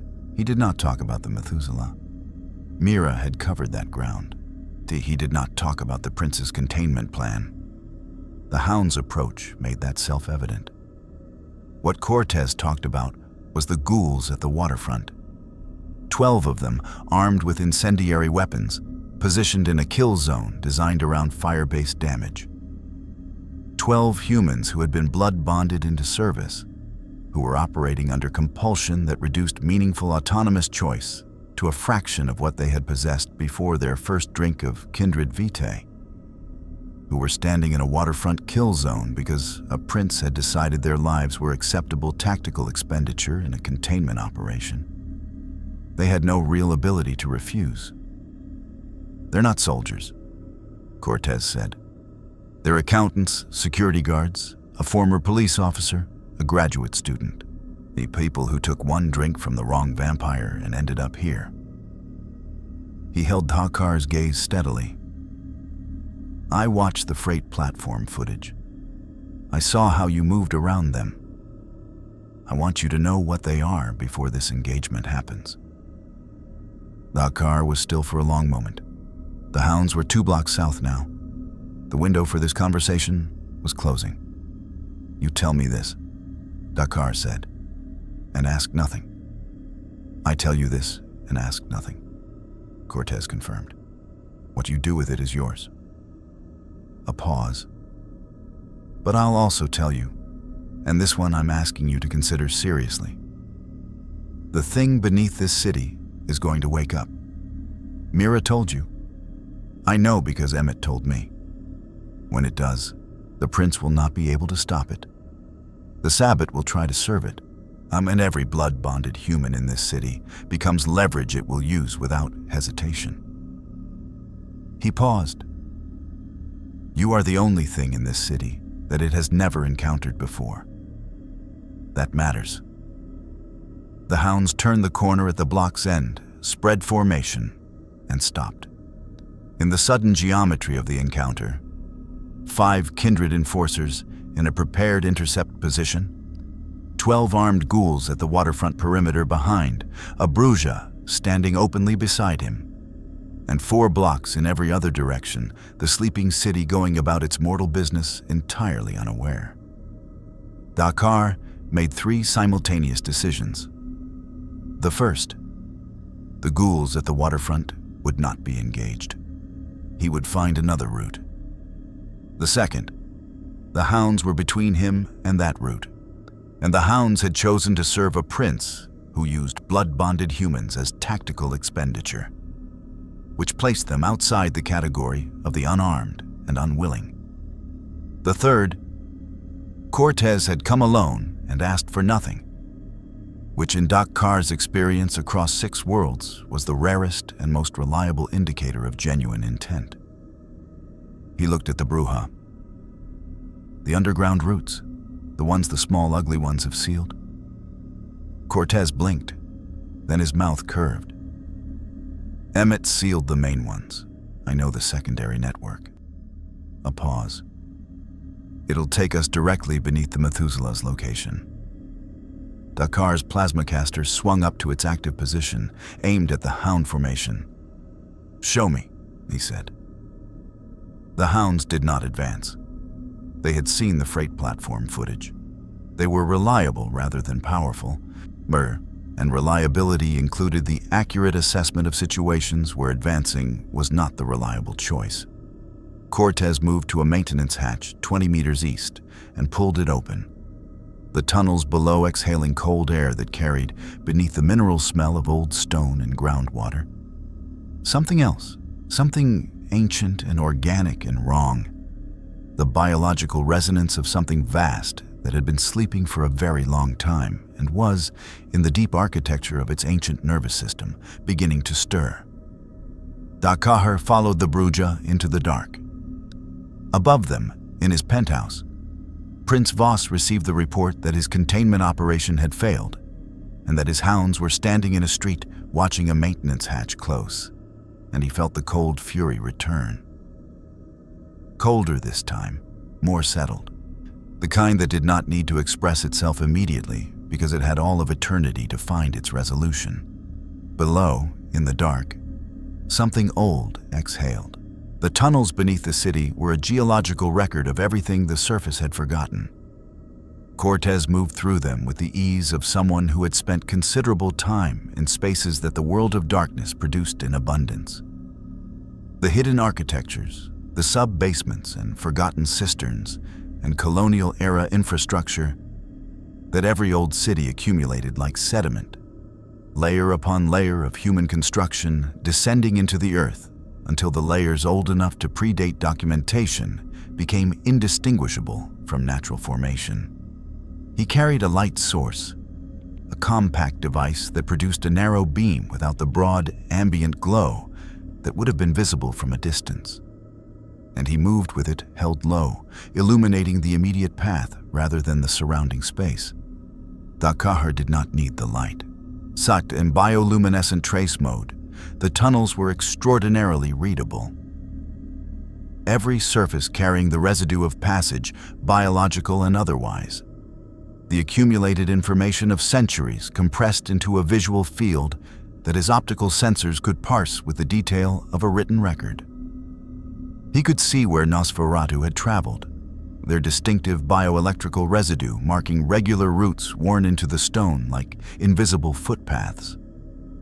He could see older marks beneath those, the passage of things that had moved through these tunnels before the Nosferatu network existed, before the city above existed, before anything had existed down here except the stone and the dark and whatever had claimed both as its territory. The older marks descended. "How far?" he said. "Deeper than the Nosferatu go regularly," Cortez said. "Emmett has 3 cameras in the sublevel. They stopped transmitting 8 days ago." A pause as he navigated a junction, choosing the left passage without hesitation. He had memorized this route, Dakar noted, not consulted a map. Preparation. He sent a young Nosferatu to check them. The Nosferatu came back without the cameras and without an explanation, just sat in his chamber for 6 hours and then asked to be released from Emmett's service and left the city. Dakar processed this. A creature that had spent its existence in dark underground spaces, that was grotesque by any biological standard and had long since moved past conventional fear responses, had encountered something in the sublevel that had produced a reaction indistinguishable from trauma. He added a notation to his threat assessment file and increased the priority rating to its highest tier. The passage narrowed and descended sharply, the stonework changing character as they went deeper. The worked stone of human construction giving way to something older, rougher, the kind of surface that had been shaped by long-term environmental pressure rather than deliberate craft. And then, older still, raw geological formation interrupted occasionally by markings that his optical sensors registered as intentional, but that matched no human writing system in his linguistic database. Not carved, pressed somehow into the stone itself, as though the material had been temporarily plastic and had received an impression before hardening again. "What made those?" he said. Cortez glanced at the markings without stopping. "We don't know. They predate written records. The Tremere have theories. Nobody has confirmed any of them because confirming requires getting close enough to study them properly, and nobody who has gotten close enough has produced a coherent report afterward." A beat. Mira has tried twice. Both times she came back with gaps in her memory and new equations in her thaumaturgical notes that she doesn't remember deriving. The bioluminescent residue on the passage walls was intensifying. Not from recent passage, but from ambient emission. Something below radiating outward through the stone in slow pulses that carried the rhythm of something enormous breathing. Not breathing, not precisely. But the closest analogy his database contained for the pattern was respiratory. A cyclical biological process operating at a vastly reduced rate, like the metabolic signature of something in a state of profound dormancy. And beneath the slow pulse, something else, a quickening. The torpor was ending. He recalibrated his timeline estimate downward significantly. Mira had said weeks. His direct sensor reading said days, possibly less.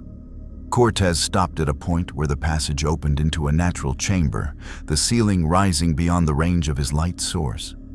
The floor dropping in a series of uneven shelves toward a lower level, obscured by darkness and a quality of atmosphere that his environmental sensors flagged immediately.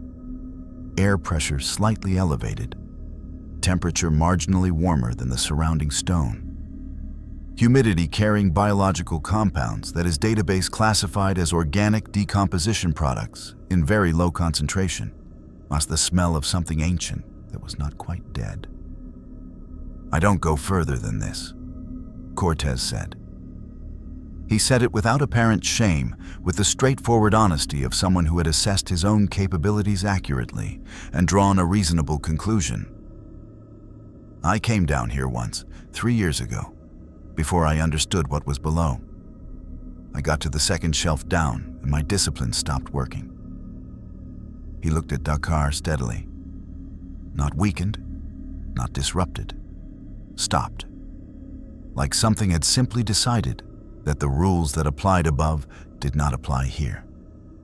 Dakar crouched at the chamber's edge and looked down, in every vision mode simultaneously, a technique he reserved for environments where the threat profile was sufficiently unknown that redundancy outweighed the processing load.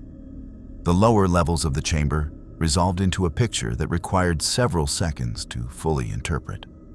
The Methuselah was large. This was the first thing, and it required acknowledgement because he had built a mental model from Mira's description and Cortez's context that had prepared him for something powerful and ancient, but had not specifically prepared him for the physical scale. The creature was not bipedal in any currently recognizable sense. It had been once, presumably, since the Kindred were made from human stock. 8 centuries of torpor and whatever biological processes operated at those depths had produced changes. On the form that occupied the chamber's lowest level was spread across the stone in a configuration that suggested the skeletal architecture had partially dissolved and reformed according to different priorities. The body becoming something more like a root system than a person. Vast and branching, connected to the stone at dozens of points where the skin, if it could still be called that, had merged with the mineral surface. And it was moving. Not dramatically, not with the sudden violence of something waking from a dream. But the outer edges of the form were shifting slowly, with the terrible patience of geological process. Fingers that had fused with stone were separating from it. The separation producing a sound below the threshold of human hearing that Dakar's sensors registered as a sustained low-frequency vibration that resonated in his chest cavity. The eyes were open. They had been open, he realized, since before he reached the chamber's edge. 2 points of amber light in the darkness below. Not the bioelectrical glow of active disciplines, but something older and more fundamental. Illumination produced by the sheer concentration of accumulated vitae. Centuries of stolen life compressed into twin points of terrible attention that were, at this moment, directed upward, at him. The pressure arrived next. Not physical, or not only physical. Something that operated in the same register as Mira's ward boundary, the same dimensional space as the bioelectrical field he had been tracking for 2 nights. But orders of magnitude more concentrated, more intentional, more vast. It pressed against his consciousness with the weight of something that had been accumulating for 8 centuries and had just found a surface to press against. His translation matrix, his tactical systems, his threat assessment algorithms. All of them flickered, stuttered, operated at reduced efficiency for 3 full seconds before his Yautja neurology, which had not evolved on this world and did not share the biological architecture that made kindred disciplines effective against their usual targets, reasserted itself. 3 seconds. He noted this as critical data. He was partially resistant to whatever the Methuselah was projecting. Not immune, partially resistant, because his mind was built differently, not human, not kindred, but something the creature had never encountered, and therefore had no refined tool for. In those 3 seconds, while his system stuttered, the creature spoke. Not in English, not in any of the languages his matrix had cataloged from 2 nights of audio capture. In something older, something that bypassed the auditory processing entirely and arrived as direct impression, meaning without medium. A communication that his brain received not as words, but as understanding, complete and immediate and deeply uncomfortable. It said, "You are not prey. You are not kindred. You are not from the world, I remember. What are you?" Dakar's systems came back fully online. He ran a combat assessment in the same moment. The Methuselah was still partially merged with the stone. Full separation, full mobility was not yet complete. The outer edges of the form were free, but the central mass remained connected at multiple points, the separation process ongoing. He estimated full mobility in hours, based on the rate of movement he had observed since arriving. Hours. He had hours in which the creature was partially constrained, and he was standing above it with a full weapons loadout that included a plasma caster, smart disc, combistic, wrist blades, and a self-destruct device that his fingers had found automatically during the 3-second disruption and had remained on. The arming sequence, one deliberate action away from completion. He looked at the self-destruct. He had activated it on instinct, the deep survival architecture of a hunter who had faced things that exceeded his individual capacity and knew the protocol. He looked at the arming sequence. He looked at Cortez, standing at the passage entrance behind him, who could not see the chamber clearly and did not know about the self-destruct device, and was therefore waiting in the specific uncertainty of someone who had trusted an unknown entity into a situation they could not control. He looked at the amber points of light below. The creature's consciousness pressed against his again. Gentler this time, or differently shaped, as though it had registered the partial resistance and was recalibrating its approach, refining the tool for the specific material. It said, "You came to hunt." "Yes," Dakar said aloud, in English, because he had no other medium. "You have found what you came for." "I have found something worth hunting," he said. "I have not determined whether to hunt it." The distinction he communicated across the full distance of their difference. Alien hunter and ancient undead, species and origin and fundamental nature separated by every possible measure, landed. He could feel it land in the quality of the pressure against his consciousness. A shift in the Methuselah's attention that contained something he had not expected to encounter in the deepest dark beneath a city of the dead. Surprise. "Nothing in this world has ever said that to me," it communicated. "Everything either flees or attacks. Those are the choices of prey," Dakar said, "or of things that have already decided." He deactivated the self-destruct arming sequence. Not because the creature was not dangerous. It was the most dangerous thing he had encountered in 3 hunts on this world, and the combat assessment had not changed. He deactivated it because the hunt had a code, and the code was older than any individual decision, and what the code said, in the language of 6 worlds and the bones of a tradition built on the principle that the kill was only honorable if the prey had the chance to be what it fully was. What the code said was that you did not detonate yourself in a tunnel because you were afraid. You hunted. The Methuselah's separation from the stone accelerated. Above, in the tunnels, the bioelectrical pulse that Mira had been tracking through the city's ambient field spiked to a magnitude that cracked 3 of her ritual instruments simultaneously and sent her running for her communication relay. In his penthouse, Voss felt it as a physical sensation, a pressure behind his eyes that every kindred in the city above a certain age felt in the same moment.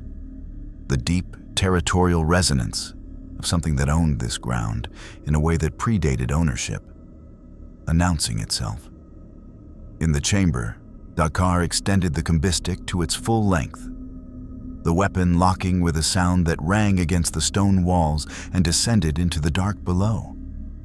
And he looked at the creature that had been sleeping since before this nation's founding, and was now fully awake, separating the last of itself from the stone, and rising. It was magnificent. He would not insult it by pretending otherwise. "I am Dakar," he said. "I have hunted on 6 worlds. I have never hunted something that spoke to me before the fight." The amber eyes rose toward him as the creature achieved something approximating verticality, vast and ancient and wrong in every biological sense. The accumulated power of 8 centuries of compressed vitae radiating from it like heat from a star. "I have not spoken to prey in 400 years, it communicated. "I am Vadrth. I have not been hunted in 800. "Then we are both experiencing something new," Dakar said. He dropped into the lower chamber. The fight did not begin immediately. This was itself extraordinary. In Dakar's experience across 6 worlds, the moment a hunter entered a prey's territory at close range, the engagement began. Biology took over. Instinct compressed the space between arrival and violence into something too fast for deliberation. But Vadrth was not operating on biology in any conventional sense. And 800 years of solitude in the dark had apparently produced, alongside the incomprehensible accumulation of power, something that resembled, imperfectly, strangely, but recognizably, patience refined past the point where most creatures could sustain it. The Methuselah moved through the lower chamber with the slow deliberateness of something relearning the mechanics of locomotion, each step a recalibration, and the vast form testing its own edges after centuries of stillness. In bioluminescent trace mode, Dakar could see the vitae circulation re-establishing itself through the creature's restructured anatomy. Not blood moving through vessels in the way living biology arranged it, but something older and more fundamental. The compressed, stolen centuries of 10,000 feeding cycles redistributing through a form that had partially become stone and was now, incrementally, becoming itself again. He tracked it. He did not attack. The code was clear on this. You did not strike a prey that was not yet fully what it was. The honor of the kill required the full expression of the quarry. Anything less was slaughter. And slaughter was for the young bloods who had not yet learned the difference between violence and the hunt. Vadrth completed 2 circuits of the chamber before it spoke again. "You carry weapons of fire," it communicated. The direct impression method had refined itself further in the minutes since first contact, the meaning arriving with greater precision, fewer gaps. "You understand what we are." "I learned quickly," Dakar said. 8 centuries ago, when I last walked above, there was nothing on this world that could have stood in this chamber and spoken to me. The ones above, my descendants, my subjects, my children in the blood, they fear what I am. They have always feared it. Fear is a form of worship, and worship is a form of acknowledgement, and acknowledgement is sufficient. A pause in the communion, something that felt like the ancient equivalent of a drawn breath. "You do not fear." "I assess," Dakar said. "Fear is what happens when assessment fails?" The amber eyes moved through the darkness with a slow, orbital quality, tracing the chamber's perimeter in a pattern that his tactical systems identified as spatial orientation. The creature was mapping the space, calibrating distance and surface, building the combat geometry with the unhurried thoroughness of something that had never needed to hurry because nothing had ever required it to. He was doing the same thing. The lower chamber was approximately 40 meters across at its widest point, irregular, the ceiling 12 meters above the floor at the highest.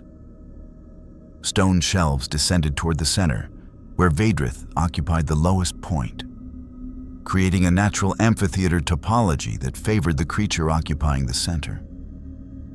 Any attack from above would be visible in its approach, while the creature's own movements could be partially obscured by the shelf geometry. A tactically disadvantageous position for the hunter.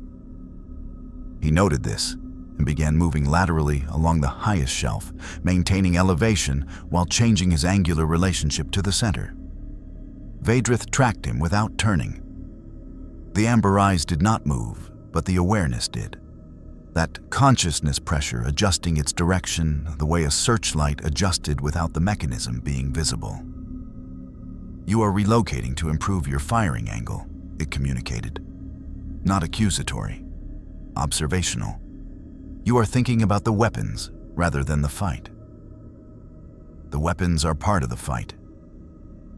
In your world, perhaps. Something shifted in the quality of the communion. A deepening, a darkening, like cloud cover moving across a signal. In this chamber, I am older than your weapons. I am older than the principles your weapons use. I have absorbed things in this stone that would require your technology's significant revision to account for. This was not a boast. It arrived with the flat certainty of geological fact, and Dakar's threat assessment registered it accordingly. He had encountered prey that was resistant to his weapons before, resistant, not immune. Resistance was a variable to be solved. He had solved it on 5 previous worlds. He fired the plasma caster. Not at Vadrth, at the stone shelf between them, a single precision shot that detonated in the shelf's surface and sent a cascade of superheated fragments radiating outward in a controlled spread. The thermal bloom expanding across the chamber floor in a pattern calculated to force a response. Not to wound, to move. To see how the creature moved when it was not choosing to move. Vadrth moved sideways. The speed was not celerity, not the disciplined compressed velocity of the younger kindred he had engaged at the freight platform. It was something that preceded disciplines. Something that had accumulated so long that it had become structural rather than active.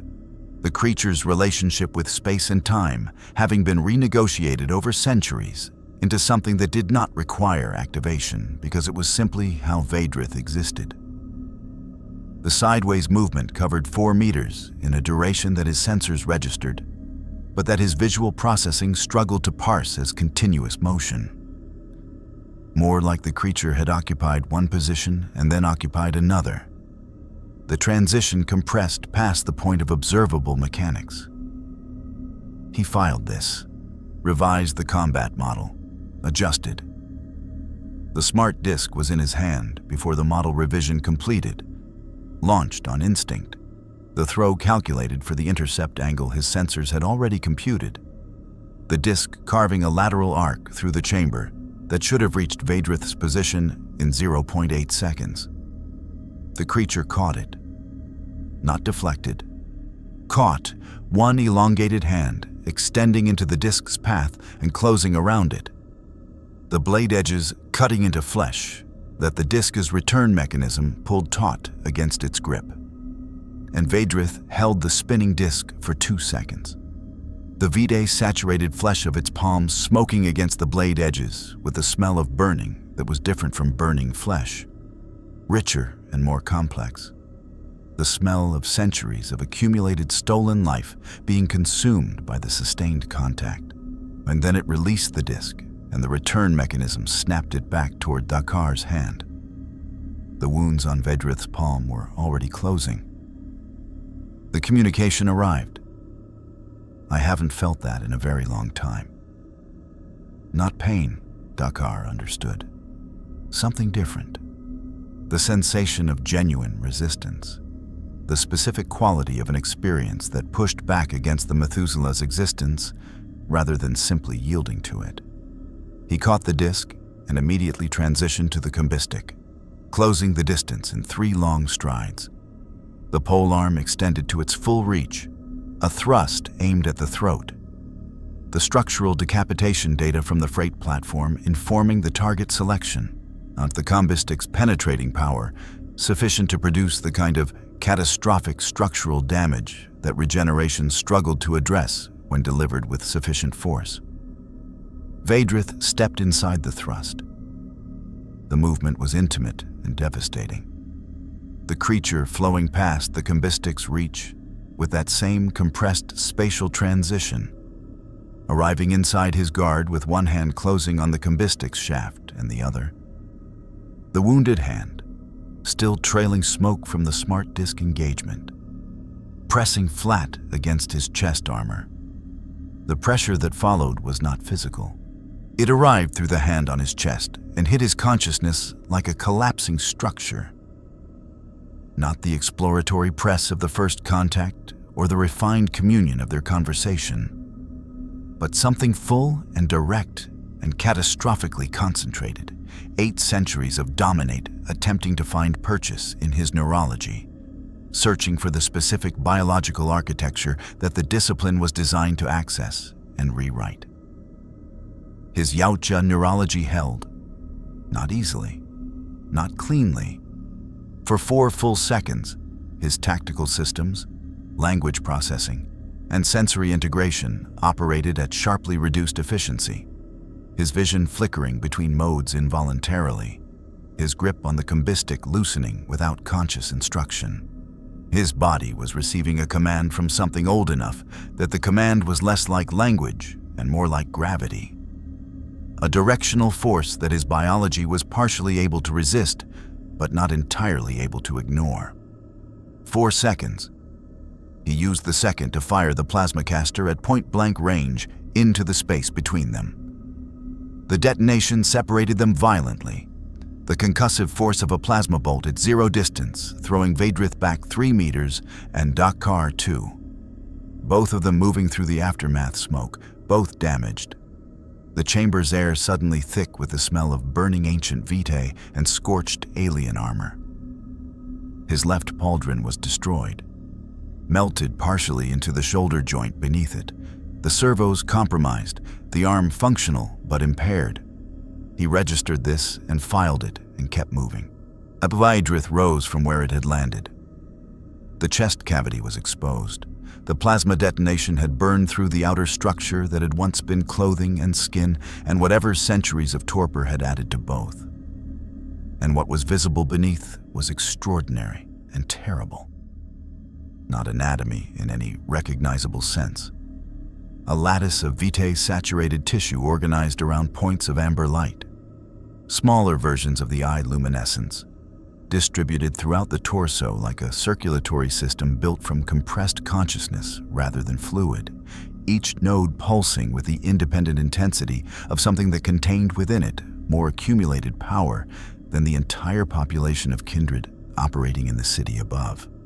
He was looking at what 8 centuries of stolen life became, when it had nowhere to go but inward. You are the first, Vadrth communicated. And the communion carried something he had not expected to find in the deepest dark beneath a city of the dead. Something that his translation matrix, built for language and not for the direct transfer of meaning between consciousnesses, rendered imperfectly but recognizably as respect. The first in 800 years to make me feel the fight. It is not finished, Dakar said. No, it agreed. It is not. What followed was 40 minutes that Dakar would later record in his hunt chronicle, with more detail than any engagement in his previous 6 hunts combined. Not because it was the longest fight he had conducted, but because it was the most demanding in every dimension simultaneously. Vadrth's physical capabilities scaled in ways that his initial assessment had underestimated. The creature's speed and strength and resilience increasing as the engagement progressed. The torpor's last constraints burning away in the furnace of active combat, as though the fight itself was completing the waking process. Each exchange produced new data that required immediate integration. Vadrth adapted to his weapons in real time. The ancient nervous system building countermeasures against the plasma caster's timing, and the smart diska's return arc and the combistic's range geometry with the terrifying efficiency of 8 centuries of accumulated tactical knowledge being applied to a genuinely novel problem. He adapted faster, not because he was more powerful, he was not more powerful.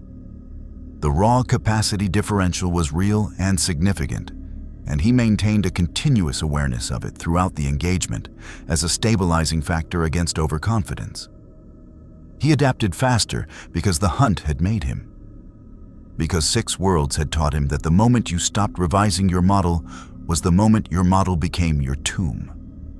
Because the Yautja tradition was not the accumulation of power, but the perfection of its application. And perfection required endless, ruthless, honest revision. The killing blow, when it came, was not dramatic. It was a combistic thrust, delivered from an angle he had been constructing toward for 11 minutes. A cumulative deception, before each previous attack, subtly conditioning Vadrth's defensive responses toward the spatial positions that would leave the specific angle open, the creature's own adaptive intelligence working against it because the intelligence was responding to a sequence that had been designed to produce exactly this response. The thrust reached the primary vitae node cluster in the exposed chest cavity, and the combistic's penetrating tip drove through 3 of the amber light points simultaneously. The sound that followed was not a sound. It was an absence of the pressure that had filled the chamber since Dakar had descended into it. An abrupt cessation of the Methuselah's ambient consciousness weight. 8 centuries of accumulated vitae releasing in a cascade that the chamber's stone absorbed over the following seconds, and the amber light points going out one by one with a slow sequence of something very large coming to rest. Vadrth descended, not fell. Descended, the vast form lowering itself to the chamber floor with the last of its volition, the amber eyes dimming but not yet dark. The communion arriving one final time with the attenuated quality of a signal losing its power source. Worthy, it communicated. Then the eyes went out. The chamber was dark and still and smelled of burning and ancient things and the particular silence that follows the end of something that has existed for a very long time. Dakar stood over the fallen Methuselah for a long moment. Above him, through 40 meters of stone and tunnel and the city's entire dreaming weight, or he could feel the absence propagating outward. Every kindred in the city, above a certain age, feeling it simultaneously. The deep territorial resonance that Vadrth's waking had sent through the ambient field, going suddenly. Completely silent. A pressure that the oldest among them had felt at the edge of awareness for months. A pressure they had pretended not to feel because acknowledging it required acknowledging what it meant. Suddenly and irrevocably gone. He began the trophy preparation. It took time. He worked with the care that the hunt required. The code demanded that a worthy quarry receive worthy acknowledgement. And Vadrth had been worthy in ways that none of his previous 6 hunts had fully prepared him for. When the preparation was complete, he stood and looked at what he carried and understood that the Elder Council's laughter, when he had selected this world, had been the laughter of creatures who had stopped being surprised by anything and had therefore stopped being ready for anything genuinely new. He would correct that when he returned. He climbed.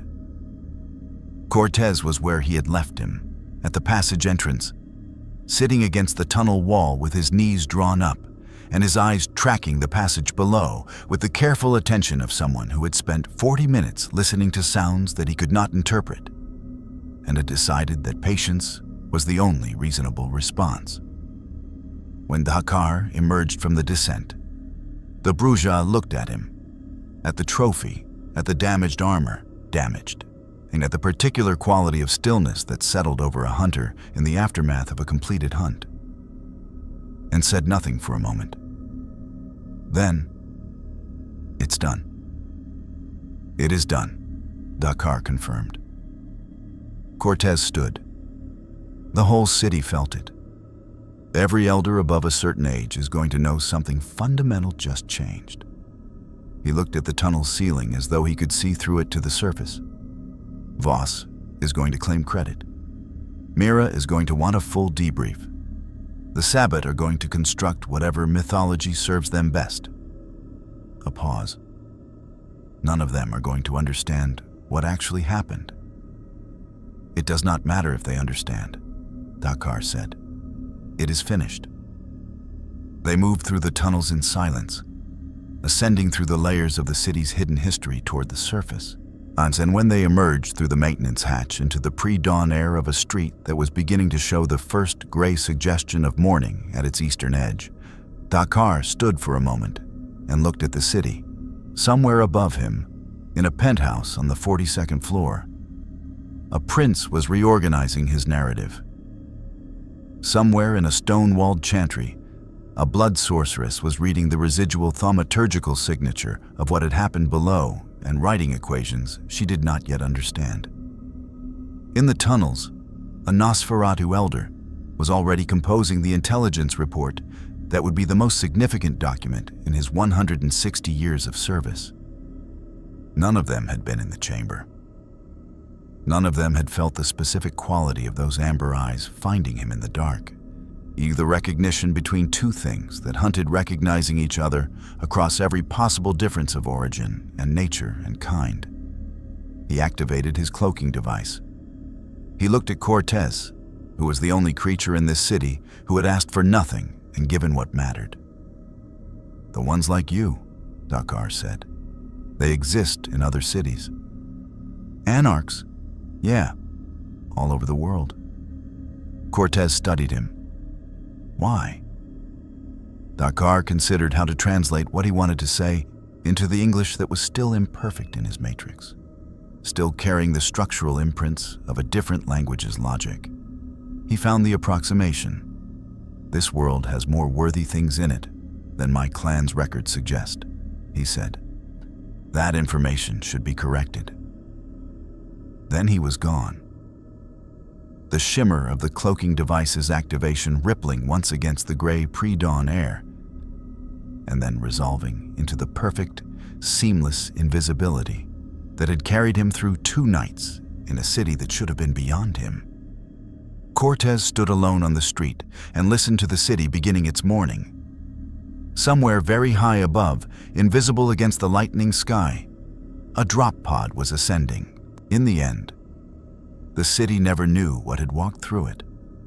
The mortals went about their lives as they always had, working, sleeping, loving, dying, entirely unaware that for 2 nights something ancient had been prevented from rising by something older still in the ways that mattered, in the ways forged across 6 worlds of fire and bone, and the particular wisdom that only the hunt could teach. The Camarilla filed reports. Prince Voss claimed strategic victory in language carefully constructed to obscure the fact that the actual victory had occurred 40 meters below any position his hounds had occupied. Mira added 17 new equations to her thaumaturgical research notes and spent 3 weeks trying to understand what the residual energy signature of a Methuselah's final moments meant when filtered through the bioelectrical trace of something that had never died because it had never been born on this world. The Anarchs told the truth, as Anarchs occasionally did, in the places where the truth could be spoken.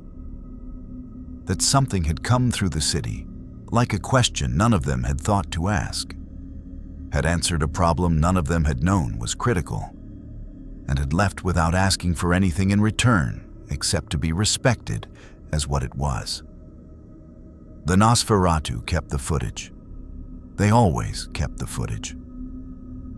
And in the deep stone of the chamber below the city, in the dark where the amber lights had finally gone out, where the hunt's mark remained, carved with wrist blades into the oldest wall, in a script no creature on this world had ever read, a record of what had been found here and what it had cost and what it had been worth.